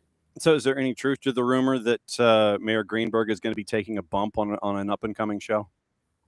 I'd probably struggle to get past the security, to be honest. But yeah, unfortunately, he's very away from the ring. I actually took my first one when I was there in December. It hurt. So newfound respect for the people that slammed themselves to that canvas. Oh, okay. So you took your first bump in December, huh? I did, yeah. Okay, so what? For those that haven't seen the video, what happened? I was picked upside down and body slammed. Okay, so it was a basic scoop slam, just scoop slam. Yeah. Okay, because when you're sitting there thinking, I'm thinking you initially were leaning toward a pile driver, and I'm like, wait a minute, that's not allowed anymore. No, I think a scoop slam was probably as far as I was willing to go. Okay. And yeah, it done the job. It reiterated the point. Wrestling is real. Not that I ever doubted that. It's scripted, but it's definitely real. So yeah, newfound respect for these guys that do that on a daily basis. And is there any truth to the rumor that Head is in the meetings with Al Snow when you guys have your big Zoom calls? Does Head have a seat at the table as well? That's something I'm not at liberty to say. Okay, I just thought I would ask. Yeah, he's a very important part of the team. Yes, and I figured as much. Question in the queue that we have what we refer to as the Twitch pitch, and we have our viewers and our listeners. They can chime in real time. James Gray, who is obviously a fan of Hamilton Academical, he asks this. He'd just like to ask where you realistically like to see the Ackies in the next 5 years under your company's ownership. And he says also, thank you for saving our club. I appreciate that. And look, Hamilton's, for me, is one of the top 12 clubs in Scotland. So it should be competing at that level. So long term, we want to be back in the Scottish Premiership. That's what we saw when we took over. And that's something that we want to get the club to. And there's foundations to be laid in that in terms of academy development and various other factors that are going to play a part of that. But yeah, in reality, the club has spent most of its life cycle in the Scottish Premiership. So for me, that's where it belongs. And then one of our plus ones, David, has put in here. He says, whenever we have someone as dynamic and also as down to earth as you, David thinks we need to have an SDH guest summit just before the World Cup to let these folks have panels and just kind of interact with one another. So David is programming our future when it comes to when the world shows up here in the late spring and early summer. So yeah, it's going to be an exciting time. Hopefully I'll be able to get some time over there and catch a few games. Well, if you would please consider this an open door policy, because now that you are in the door and that you have, we know the story about the background with Hamilton Academical and how MSM has gone in to be a part of the process. We'd like to continue to see how this goes and grows as it evolves. Is that cool with you? We'd love to have you back just to kind of see how things continue to grow over time. Yeah, no, I'd love to have you guys follow what we're doing. Yeah, support would be great. So yeah, we're happy to come back anytime and yeah, let you know how we're getting on. And if anyone from Hamilton Academical wants to come in, if anybody else wants to come in and help, spread the story around, obviously just let us know, and we'll obviously be keeping an eye on things. We can't thank you enough for doing this, and I know that we went into added time when it came to having you on, but you opened so many doors. I had to at least kick open a few. Once again, thanks for dropping by on short notice, considering I emailed you, I think, what was it, Sunday afternoon, your time, to get things moving. Thanks for the quick turn. Enjoy the rest of your afternoon, because it's 3:30 your time. We will catch up with you soon, my friend. Don't be a stranger. Thanks for dropping by the morning show. No, pleasure. Thanks for having me. There goes Rob Edwards from Morley Sports Management, OVW, and Hamilton Academical, and their first part of the growth of their MCO, Haverfordwest County AFC in Wales. And so as a part of, they've got academy set up and everything. So Haverfordwest FC on the 280 character app, the Ackies FC as well. So when you're looking at Hamilton Academical, you can go to the Ackies, ACCIES FC. That's the Hamilton Academical 280 character app. And Morley Sports M. That's where you can follow Morley Sports Management and find out what's going on. But it's great to have these kinds of conversations and see how folks can understand that, yeah, the world is a big blue place, but you're not all that far apart. And so it was really cool to have Rob come in this morning and break everything down for us when it comes to Hamilton Academical and how things are with them. And so obviously we will have this story as a part of our weekend best of, and we'll have sound bites and things that'll be across all of our social media. And it was, once again, it was a really cool education to stumble across a story like this. And that's why we have the Roots program that we have every week or so, powered by our friends at NoFo Brewing. And to be able to share a story like this and build upon it to where we can have Rob come in. Like I said, I literally was trying to figure out, okay, email address, okay, it kicks back. What about here if I don't click on the link? And then another email opened up. And so I sent it to that second email, and literally Rob emails like right back. And so full credit to Rob and everybody. So you have a burgeoning MCO, Wales and Scotland, and you've got OVW that's attached to this. And when he said he took a bump, I'm like, okay, braver man than I am. But no, David, I love the idea. If we can find a way to coordinate all of these folks and get them under one roof, I think that'd be fantastic. Del, I think that Rob probably has heard the pronunciation. Might be a bit of an adjustment to try to say Louisville. And I mean, shoot, Del, if he's and DeCatalucci and Del talk about networking. Del wants to know if he's hiring.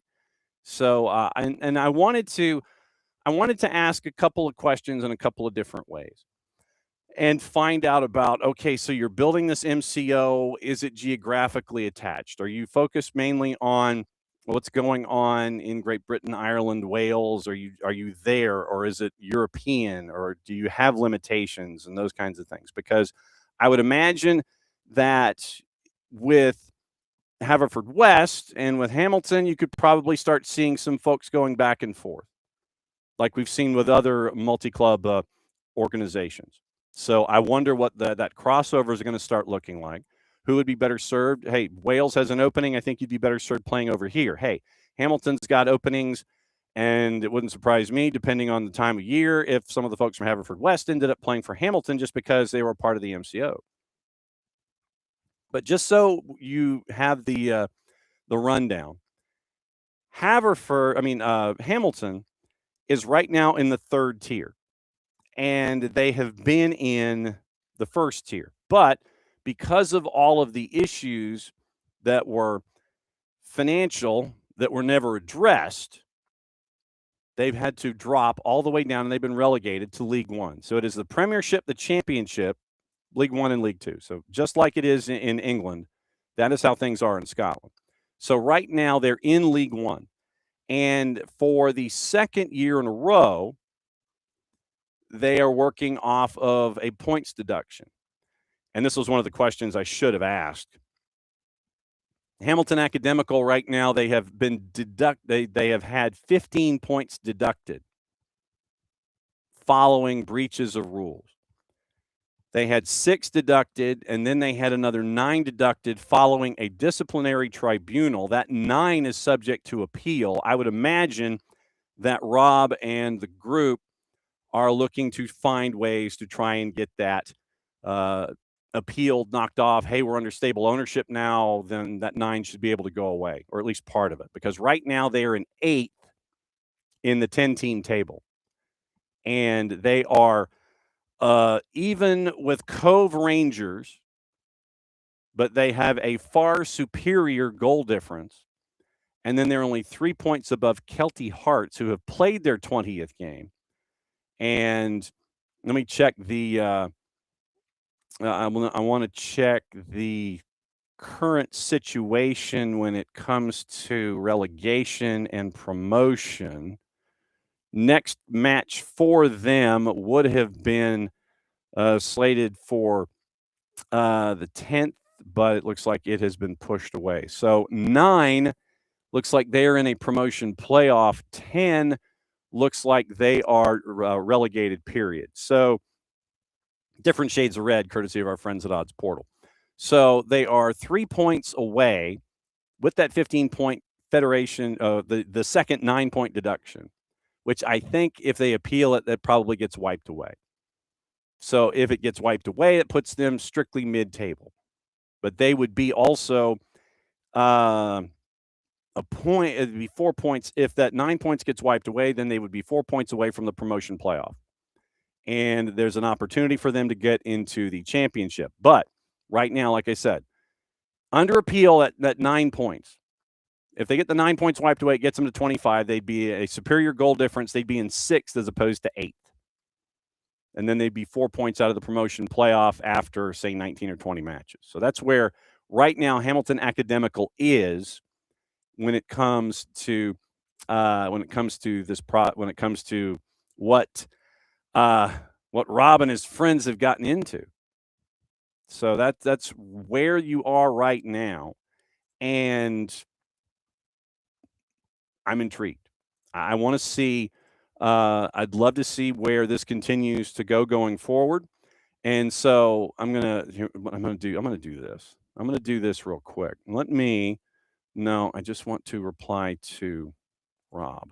So let me do this. So I'm gonna ask Rob. I'm gonna do this live on the air so you know what I'm doing. So let's see. One question I forgot to ask.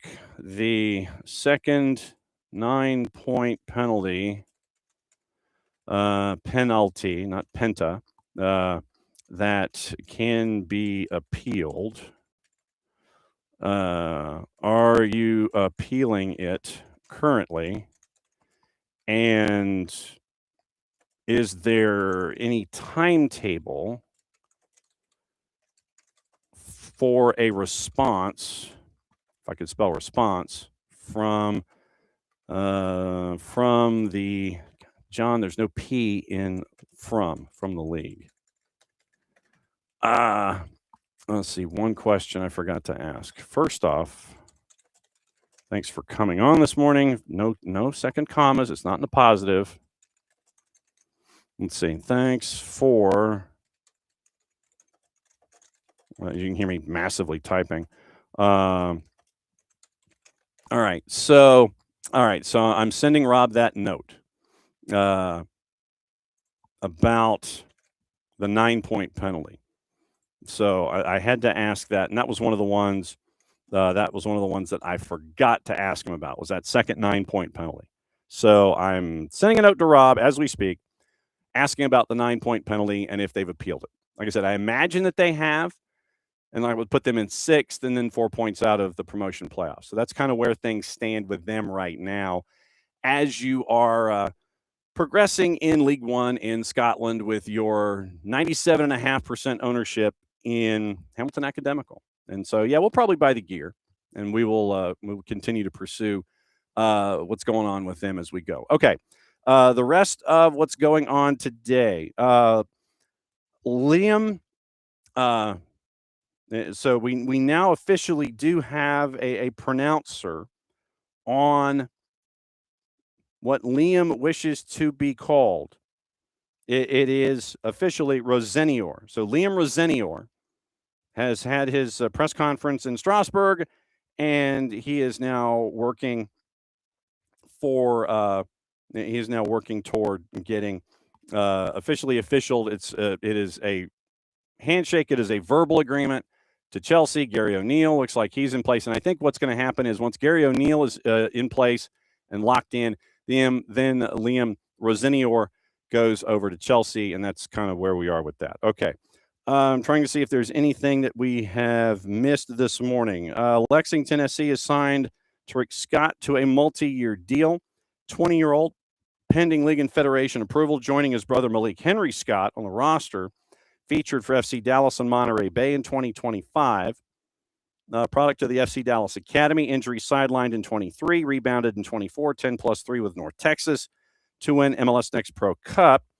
24 campaign led to an MLS call-up, 2 cups of coffee with FC Dallas 4 times, and that season and 4 additional times in 2025. And so Lexington continues to build their roster. Once again, we're trying to catch up with Steve Cook and find out what the latest is with him and the academy side and his new gig up there in Lexington. We're going to have Philip Goodrum on tape, and that's going to be on Thursday, and that'll be in the Friday show where we catch up with Philip Goodrum. Keepers, Ketterer, Oliver Semla, Brooks Thompson. Defenders, you would have Arturo Ordonez and Xavier Zenge as names that would be readily known. Midfielders, Michael Adidikun, Latif Blessing, Luis Felipe, Blaine Ferry, Nicholas Firmino, and Aaron Malloy. Forwards, Marcus Epps, Philip Goodrum, Braudilio Rodriguez, Malik Henry Scott, Tariq Scott, and Milo Yosef. So that's what Lexington is currently building right now, is in the conversations that we've had with our friend Kaylor Hodges. We're still kind of lying in wait right now with the USL and the USLPA and any kind of negotiation or setup negotiation for a new collective bargaining agreement. Right now, nothing. Of course, it is also just after the new year, so maybe everybody's got to get back from vacations to be in one place and set up a universal Zoom call, but nothing after the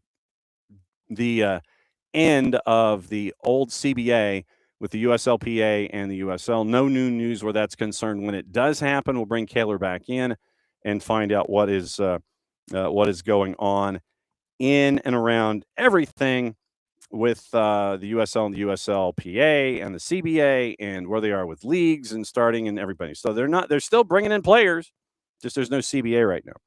Racing Louisville has signed youth national team forward Audrey McKean to her first professional contract. 17-year-old prospect out of Virginia, comes from ECNL and the Virginia Development Academy. Youngest player to sign with Racing Louisville in the club's history, first player under the age of 18. Toronto FC is returning to Marbella, Spain for their 2026 preseason, and that's going to start on the 10th. So you're starting to have folks kind of drifting in and heading out in the next couple of days for the beginning of training camps, and no word yet on Atlanta United training camp and where that's going to start, where it's going to be. Are they traveling? Where are they going? Are they coming back? What's the deal? We don't know that yet. When it comes across our bow, we will certainly let you know. Toronto also acquired $300,000 in general allocation money from Minnesota United yesterday in exchange for an international roster slot for next season. We mentioned the Alexander Hack mutual termination of a contract. Lou City also signed Kevon Lambert after a loan stint in 25. He's back in 26. 28-year-old midfielder, 19 starts, 26 matches, 16 games played, all starts, 3+2 for Kevon Lambert. And you know him from Cups of Coffee in Major League Soccer and in USL Championship. Mentioned FC Cincinnati signing midfielder Ademar Chavez as a homegrown, signed an MLS Next Pro contract back in November. Homegrown with an option through December of 2030. So that's locking him up for quite some time in very, very short order. So let's see if there's anything else that we might have missed when it comes to transactions. Arsenal working on a deal, and this is where our buddy Ben Jacobs, once again, Ben slated to join us on Friday. And so we will keep an eye out for everything going on in the world of transfers, because obviously there's nothing going on in the world of transfers. So our buddy Ben Jacobs is laying everything out this morning, and here is his most recent update of anything and everything going on as we know it. Rosenior's Chelsea appointment, 5.5-year deal, 12-month option, first game Charlton in the FA Cup on January 10. They believe his personality and leadership skills well suited to the squad. Playing style similar to Enzo Maresca, leading to a smooth transition. Rosenior's teams controlled, proven at Strasbourg he can build connections and chemistry. Arrival also means Chelsea's long-term recruitment plans are unaltered despite Enzo Maresca's unplanned mid-season departure. Chelsea leadership want a possession-based team who control games and start with a solid defensive base. Understand Rosenior, also impressed by showing he could work collaboratively. Keyword from Ben. Had a strong record of both improving players and keeping them fit at Strasbourg. Viewed as someone who can build a long-term bond with Chelsea supporters. Wanted to start off by announcing his departure in France out of respect to Strasbourg, but made it clear Chelsea was too strong an offer and club to turn down. Well, I mean, if you're owned by the same folks and they want to give you a promotion, what are you going to say no? His handling of media duties have gone down well with the Chelsea hierarchy. Ultimately, Chelsea feel Rosenior is an elite coach with huge potential and can bring continuity and stability to the Chelsea project, with the added bonus of several pre-existing relationships with Chelsea leadership and sporting teams. So you've got that with Rosenior this morning. So that was probably some of the biggest news that has come across was the Rosenior bit.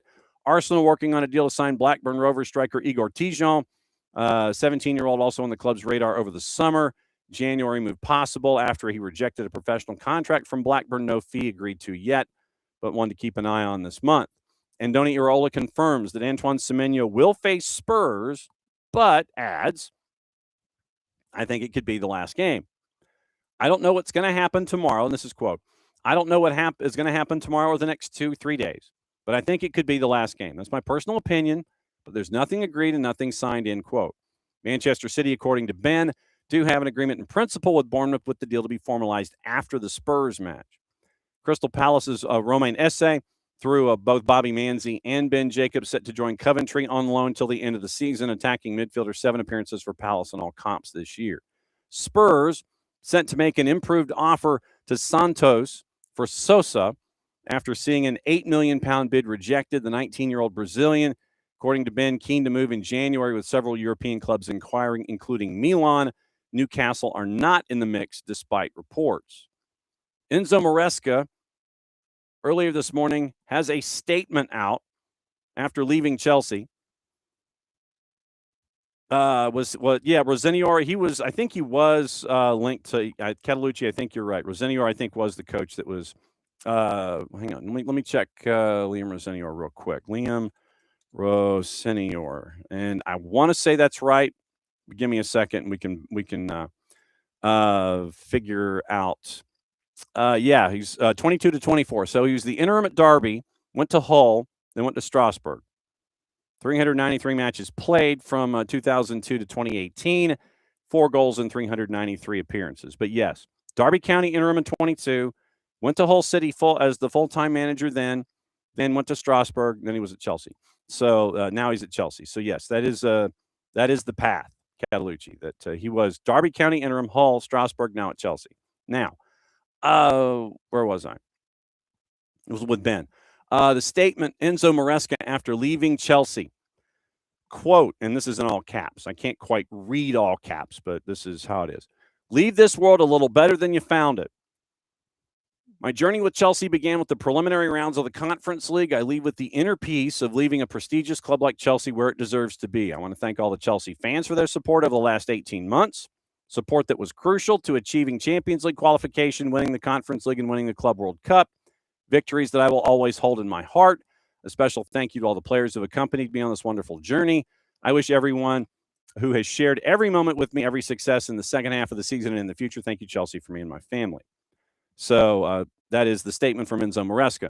Confirmed, Ruben Diaz out 4 to 6 weeks. So the hamstring injury, the news was worse for Josko Vardiol. We'll get into that in a second.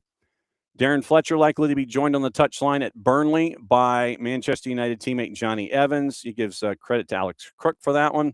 Spurs have recalled Yang Min Hyuk from his loan spell at Portsmouth. 19-year-old Korean player will now be sent to Coventry until the end of the season, according to Fabrizio Romano. Alex Crook also mentioning that Gary O'Neill to Strasbourg, now all but done. Final contest details are being finalized. Agreement in principle pending formal recognition. Justin Clivert for Bournemouth out will undergo surgery after sustaining an injury to his left knee. That looked nasty when he fell down last match out. Let's see, 5.5 through 32. Rosenior with a statement, pretty much the same, all kinds of things. Let's see, doesn't view it as disrespectful that Chelsea have headhunted him from a fellow Bluecoat club. Quote, the fact that I'm here, speaking from France, I'm trying to show as much respect as possible. It's the opposite. It shows huge respect, not just for the work that I've done, but for everyone connected to the club, because Chelsea could pick any coach they want in the world, end quote. So he also confirms that Justin Walker, Khalifa Cisse, and Ben Warner are going to be joining him at Chelsea. He mentioned a little before 4 o'clock this morning our time, so 7 hours ago, quote, haven't signed yet. I've verbally agreed with Chelsea. Everything's been agreed. We'll probably go through in the next few hours. So we have yet to see anything officially official, but it is a verbal. Callum McFarlane is going to take charge of Fulham. So that's what you're staring at with the latest with Ben. And a very, very busy day. Martin O'Neill, manager at Celtic till the end of the year, supported by Sean Maloney and Mark Fotheringham as assistants. We mentioned Josko Vardiol, a tibial fracture to the right leg, undergoing surgery later this week. Timeline for a return is unclear. Traditionally, you're looking at 6 to 8 weeks. You're looking at 6 to 8 weeks as a part of this whole thing. So keep an eye on that. So that'll be the key there with Josko Vardiol. Traditionally, it was 4 weeks in a cast. Then they'll kind of sit there and look it over again and see how the stem is working and all of the other rehab that you can get away with a fracture. So you're looking at probably 6 to 8 before you're back up and running. And I mean that both figuratively and literally. So we'll see what happens there. But right now, Vardiol, unclear how long. So I would start with 4 weeks and go from there. Manchester United sacking Ruben Amorim could provide Marcus Rashford, who's on loan with Barca, with a route back to Old Trafford. Oliver Glasner is likely to be Manchester United's top target. Club's hierarchy, huge admirers of him, as his Crystal Palace contract expires in the summer. Fulham, and this is from the three-letter paper, so take the information at your own peril, preparing for an approach for Manchester United for their manager, Marco Silva. Kobe Mainu, Joshua Zirkzee, Manuel Ugarte were all desperate to leave had Amorim stayed. That's from the four-letter paper. Juve have started talks with Liverpool over a loan move for Federico Chiesa, open to a return to the Serie A club where he spent 2 seasons from 22 to 24. That's from our friends at Gazzetta dello Sport. Bournemouth were prepared to pay €40 million, or just under £35 million, for Stuttgart and Germany winger Jamie Llewellyn as a replacement for their 25-year-old winger Antoine Semenyo, but the Bundesliga club rejected the offer. That's from Florian Plettenberg and Sky Germany. Chelsea's going to have to move quick, according to Team Talk, if they're going to sign Jeremy Jacquet from Rennes. Liverpool, Arsenal, Real Madrid, Manchester United all keen on the defender. Barcelona have made an offer to take Al Hilal defender Joao Cancelo on loan, with Inter Milan also interested. Once again, Gazzetta dello Sport. Nottingham Forest head of football, Edu, faces doubts over his long-term future as the club continue to endure the season that they currently are enduring. Crystal Palace prepared to rival West Ham to sign Jurgen Strand-Larsen from Wolves. No update on Sam Surridge.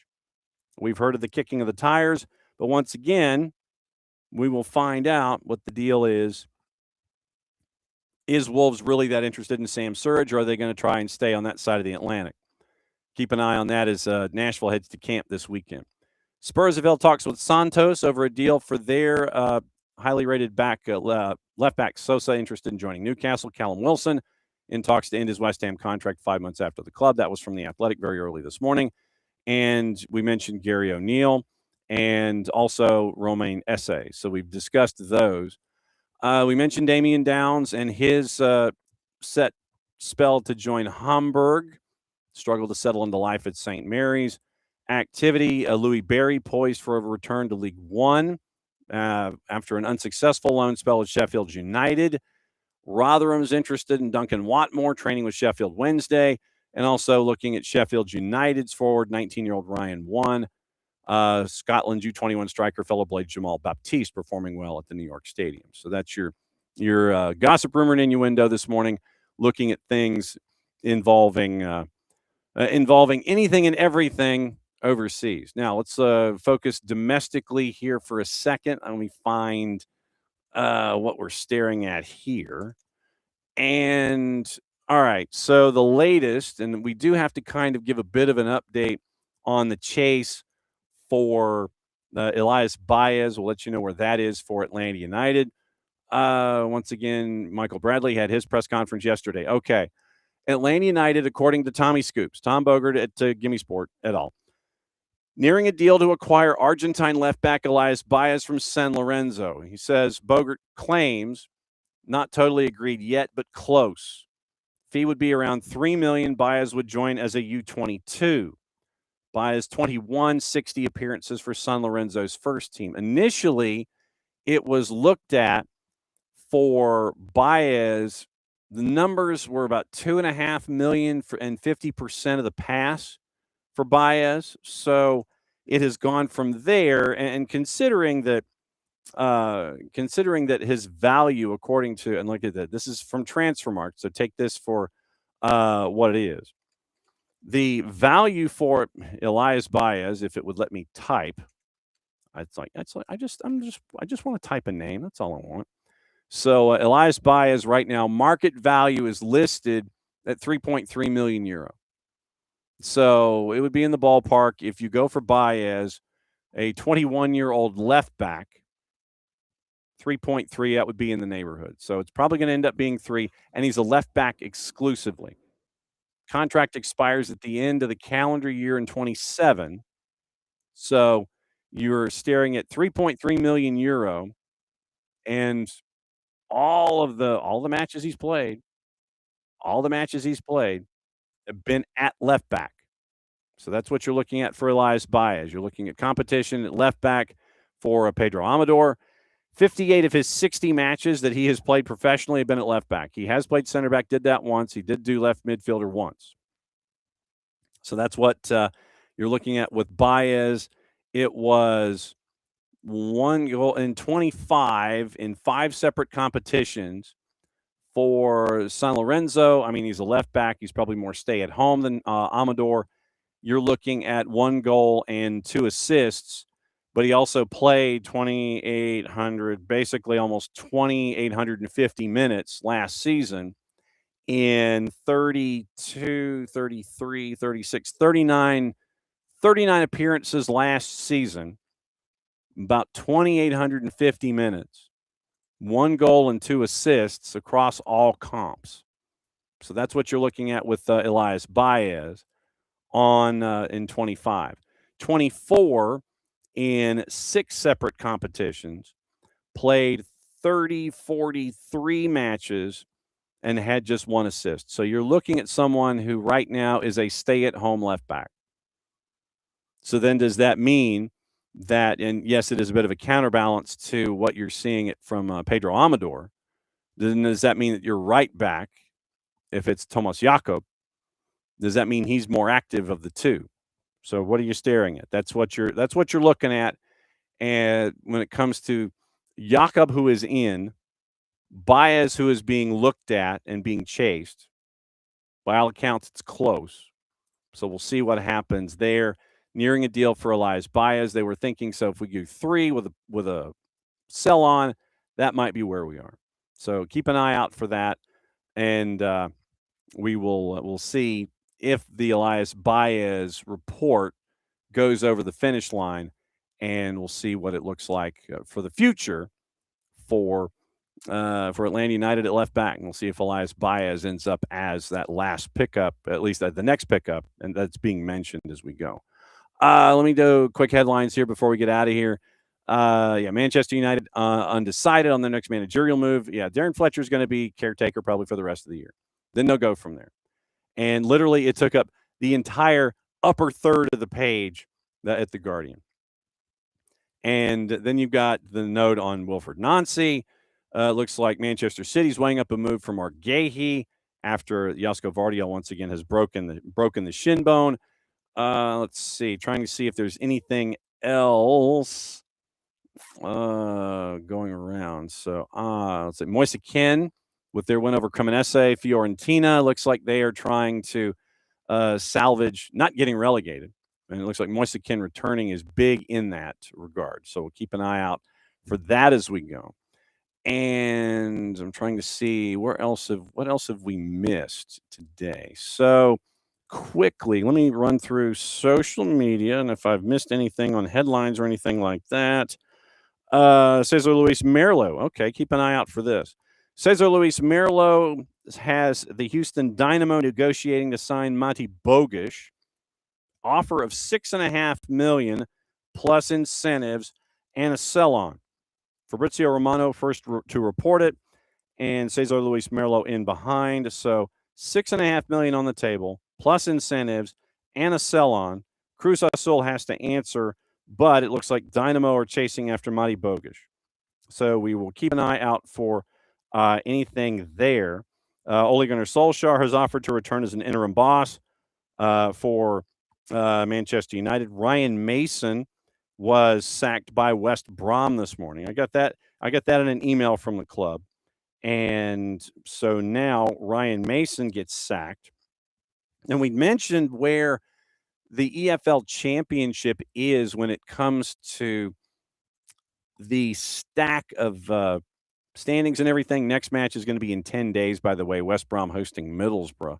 West Brom, by the way, is in 18th. They've lost 4 of 5, 31 points. 3 points from being in 20th. Blackburn has drawn 3 of their last 4. 7 points from safety. I think you're okay, considering that Sheffield Wednesday's at -7 points and they've only won once in 25. Then it's going to be Oxford United, who's already fired their manager. Norwich, who has lost 2 of 3, but it's wins or losses in their last 4. 1 point from safety. Portsmouth is 25 points. Blackburn 28. Charlton, the Blades at 29. They've drawn their last 2. West Brom at 9-4 and 13 and 31 points. They are, they're a good week from being mid-table. Birmingham City is at 34 points, by the way. They've hit each column once in the last 3. So West Brom has decided it was the first role as a head coach for Ryan Mason. Losing to Leicester was their 10th consecutive away defeat. And so club statement, parted ways with Ryan Mason. Nigel Gibbs and Sam Pooley have also departed head coach and first-team coach.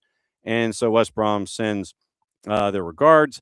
First-team coach James Morrison is now going to oversee first-team affairs on an interim basis till a new staff is appointed, and that is now underway. It looks like U21 for England, Lee Carsley is a contender to replace Mason, appointed July 1st in his first managerial role. He'd been caretaker at Spurs, remember. He had that cup of coffee.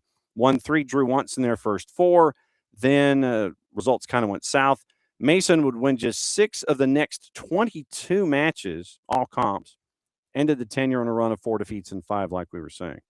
So previously stepped in caretaker a couple times.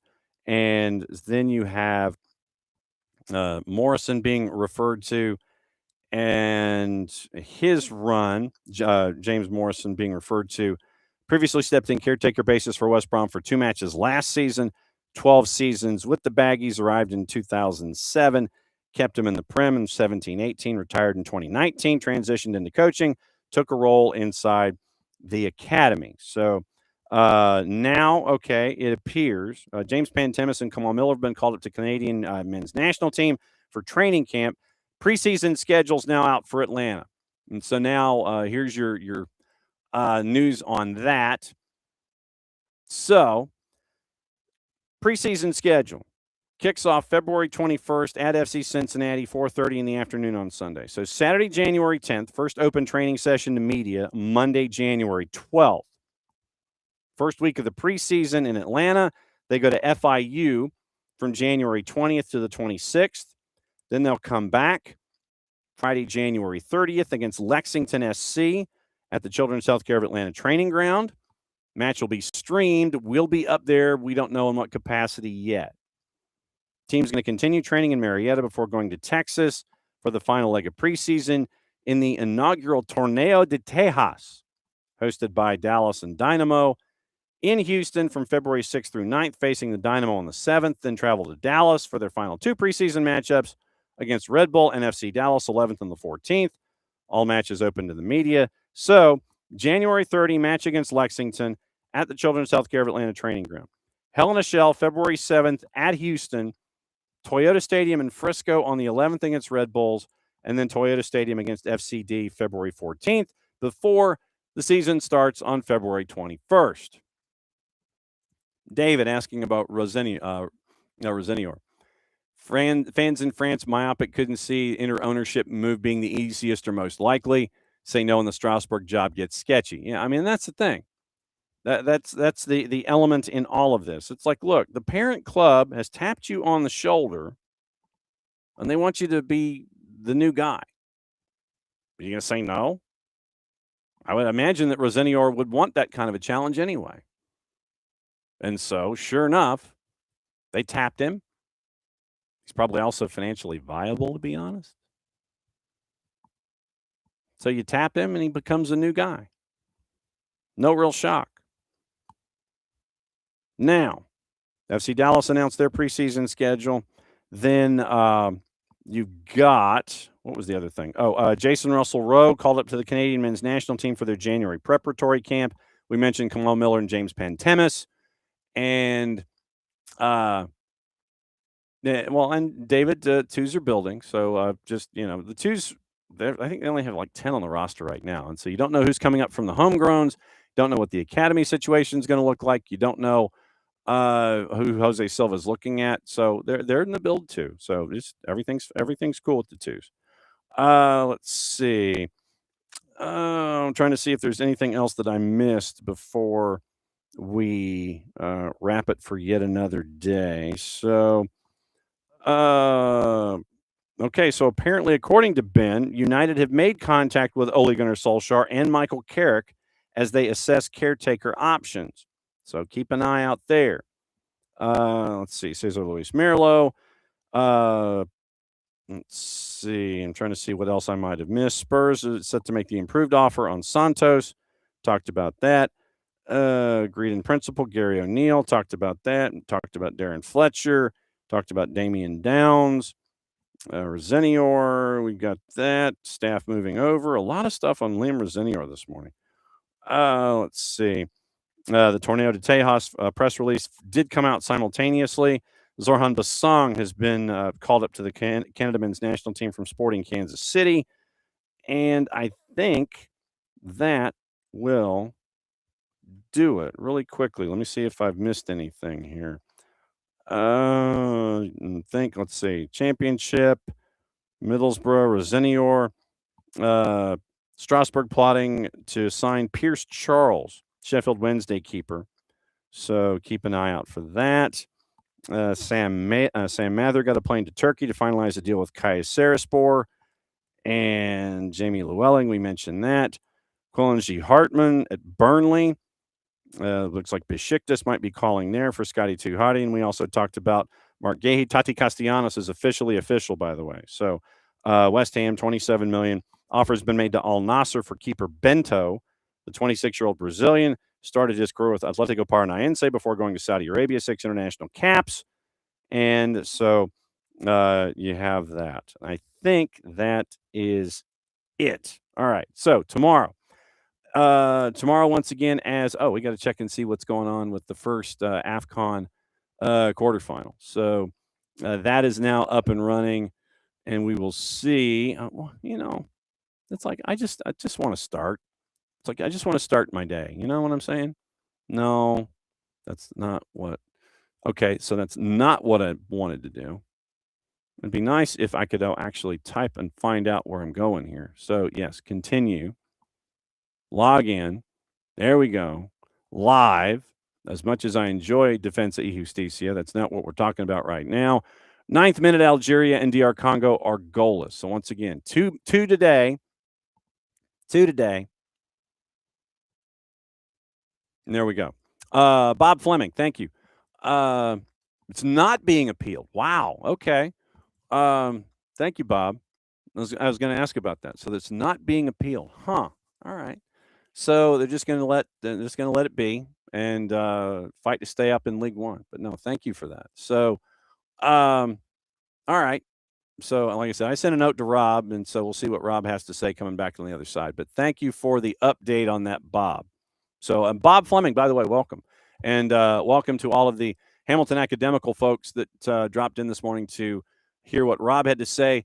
The interview will be posted, obviously, when this is over on the live side. This will be going up on our YouTube channel. So you can go back and you can scrub to the Rob interview. Starts hour number 2. So go about 55 minutes in, and that's where Rob takes over.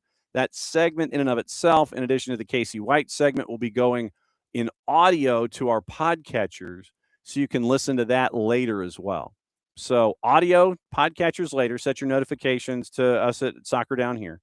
And the video will be up on our YouTube channel later. Go to about the 55-minute mark, and you can have the entire conversation there as well. So thanks to all of the Hamilton Academical folks who came and visited. That's where you can we want you to come back and hang out with us every day, obviously.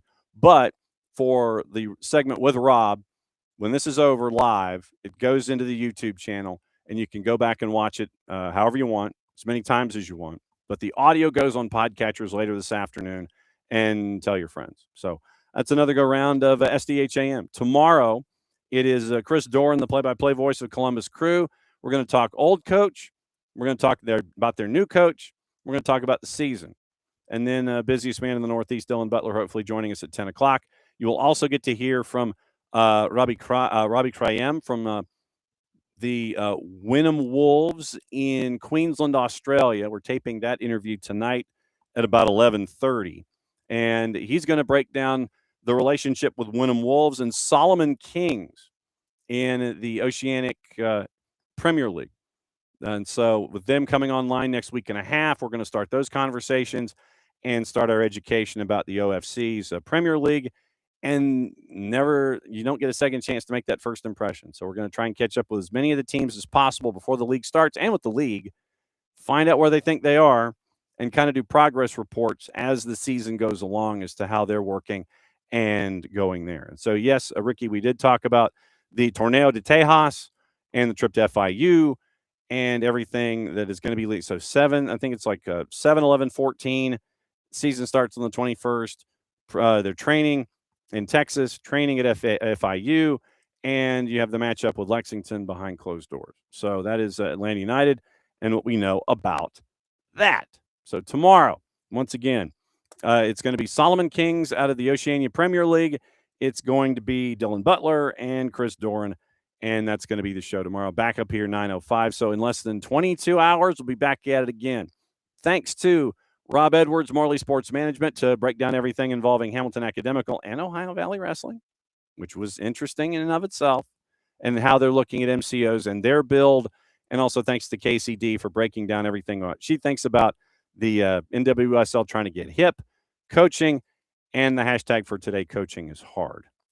Thanks to all of you guys for hanging out with us as well. Since it is the end of the show, that means one thing, Mucho Platiel, play it safe. It means I get to do this. 13th minute, Algeria, DR Congo, goalless. Go watch. Fanatis gives you AFCON as they get ready to the final 8. Back at it again, 9:05 a.m. Eastern tomorrow morning. Play it safe, everybody. It's the end of the show. We get to go here. Go get some lunch. Go enjoy your afternoon. We'll see you tomorrow.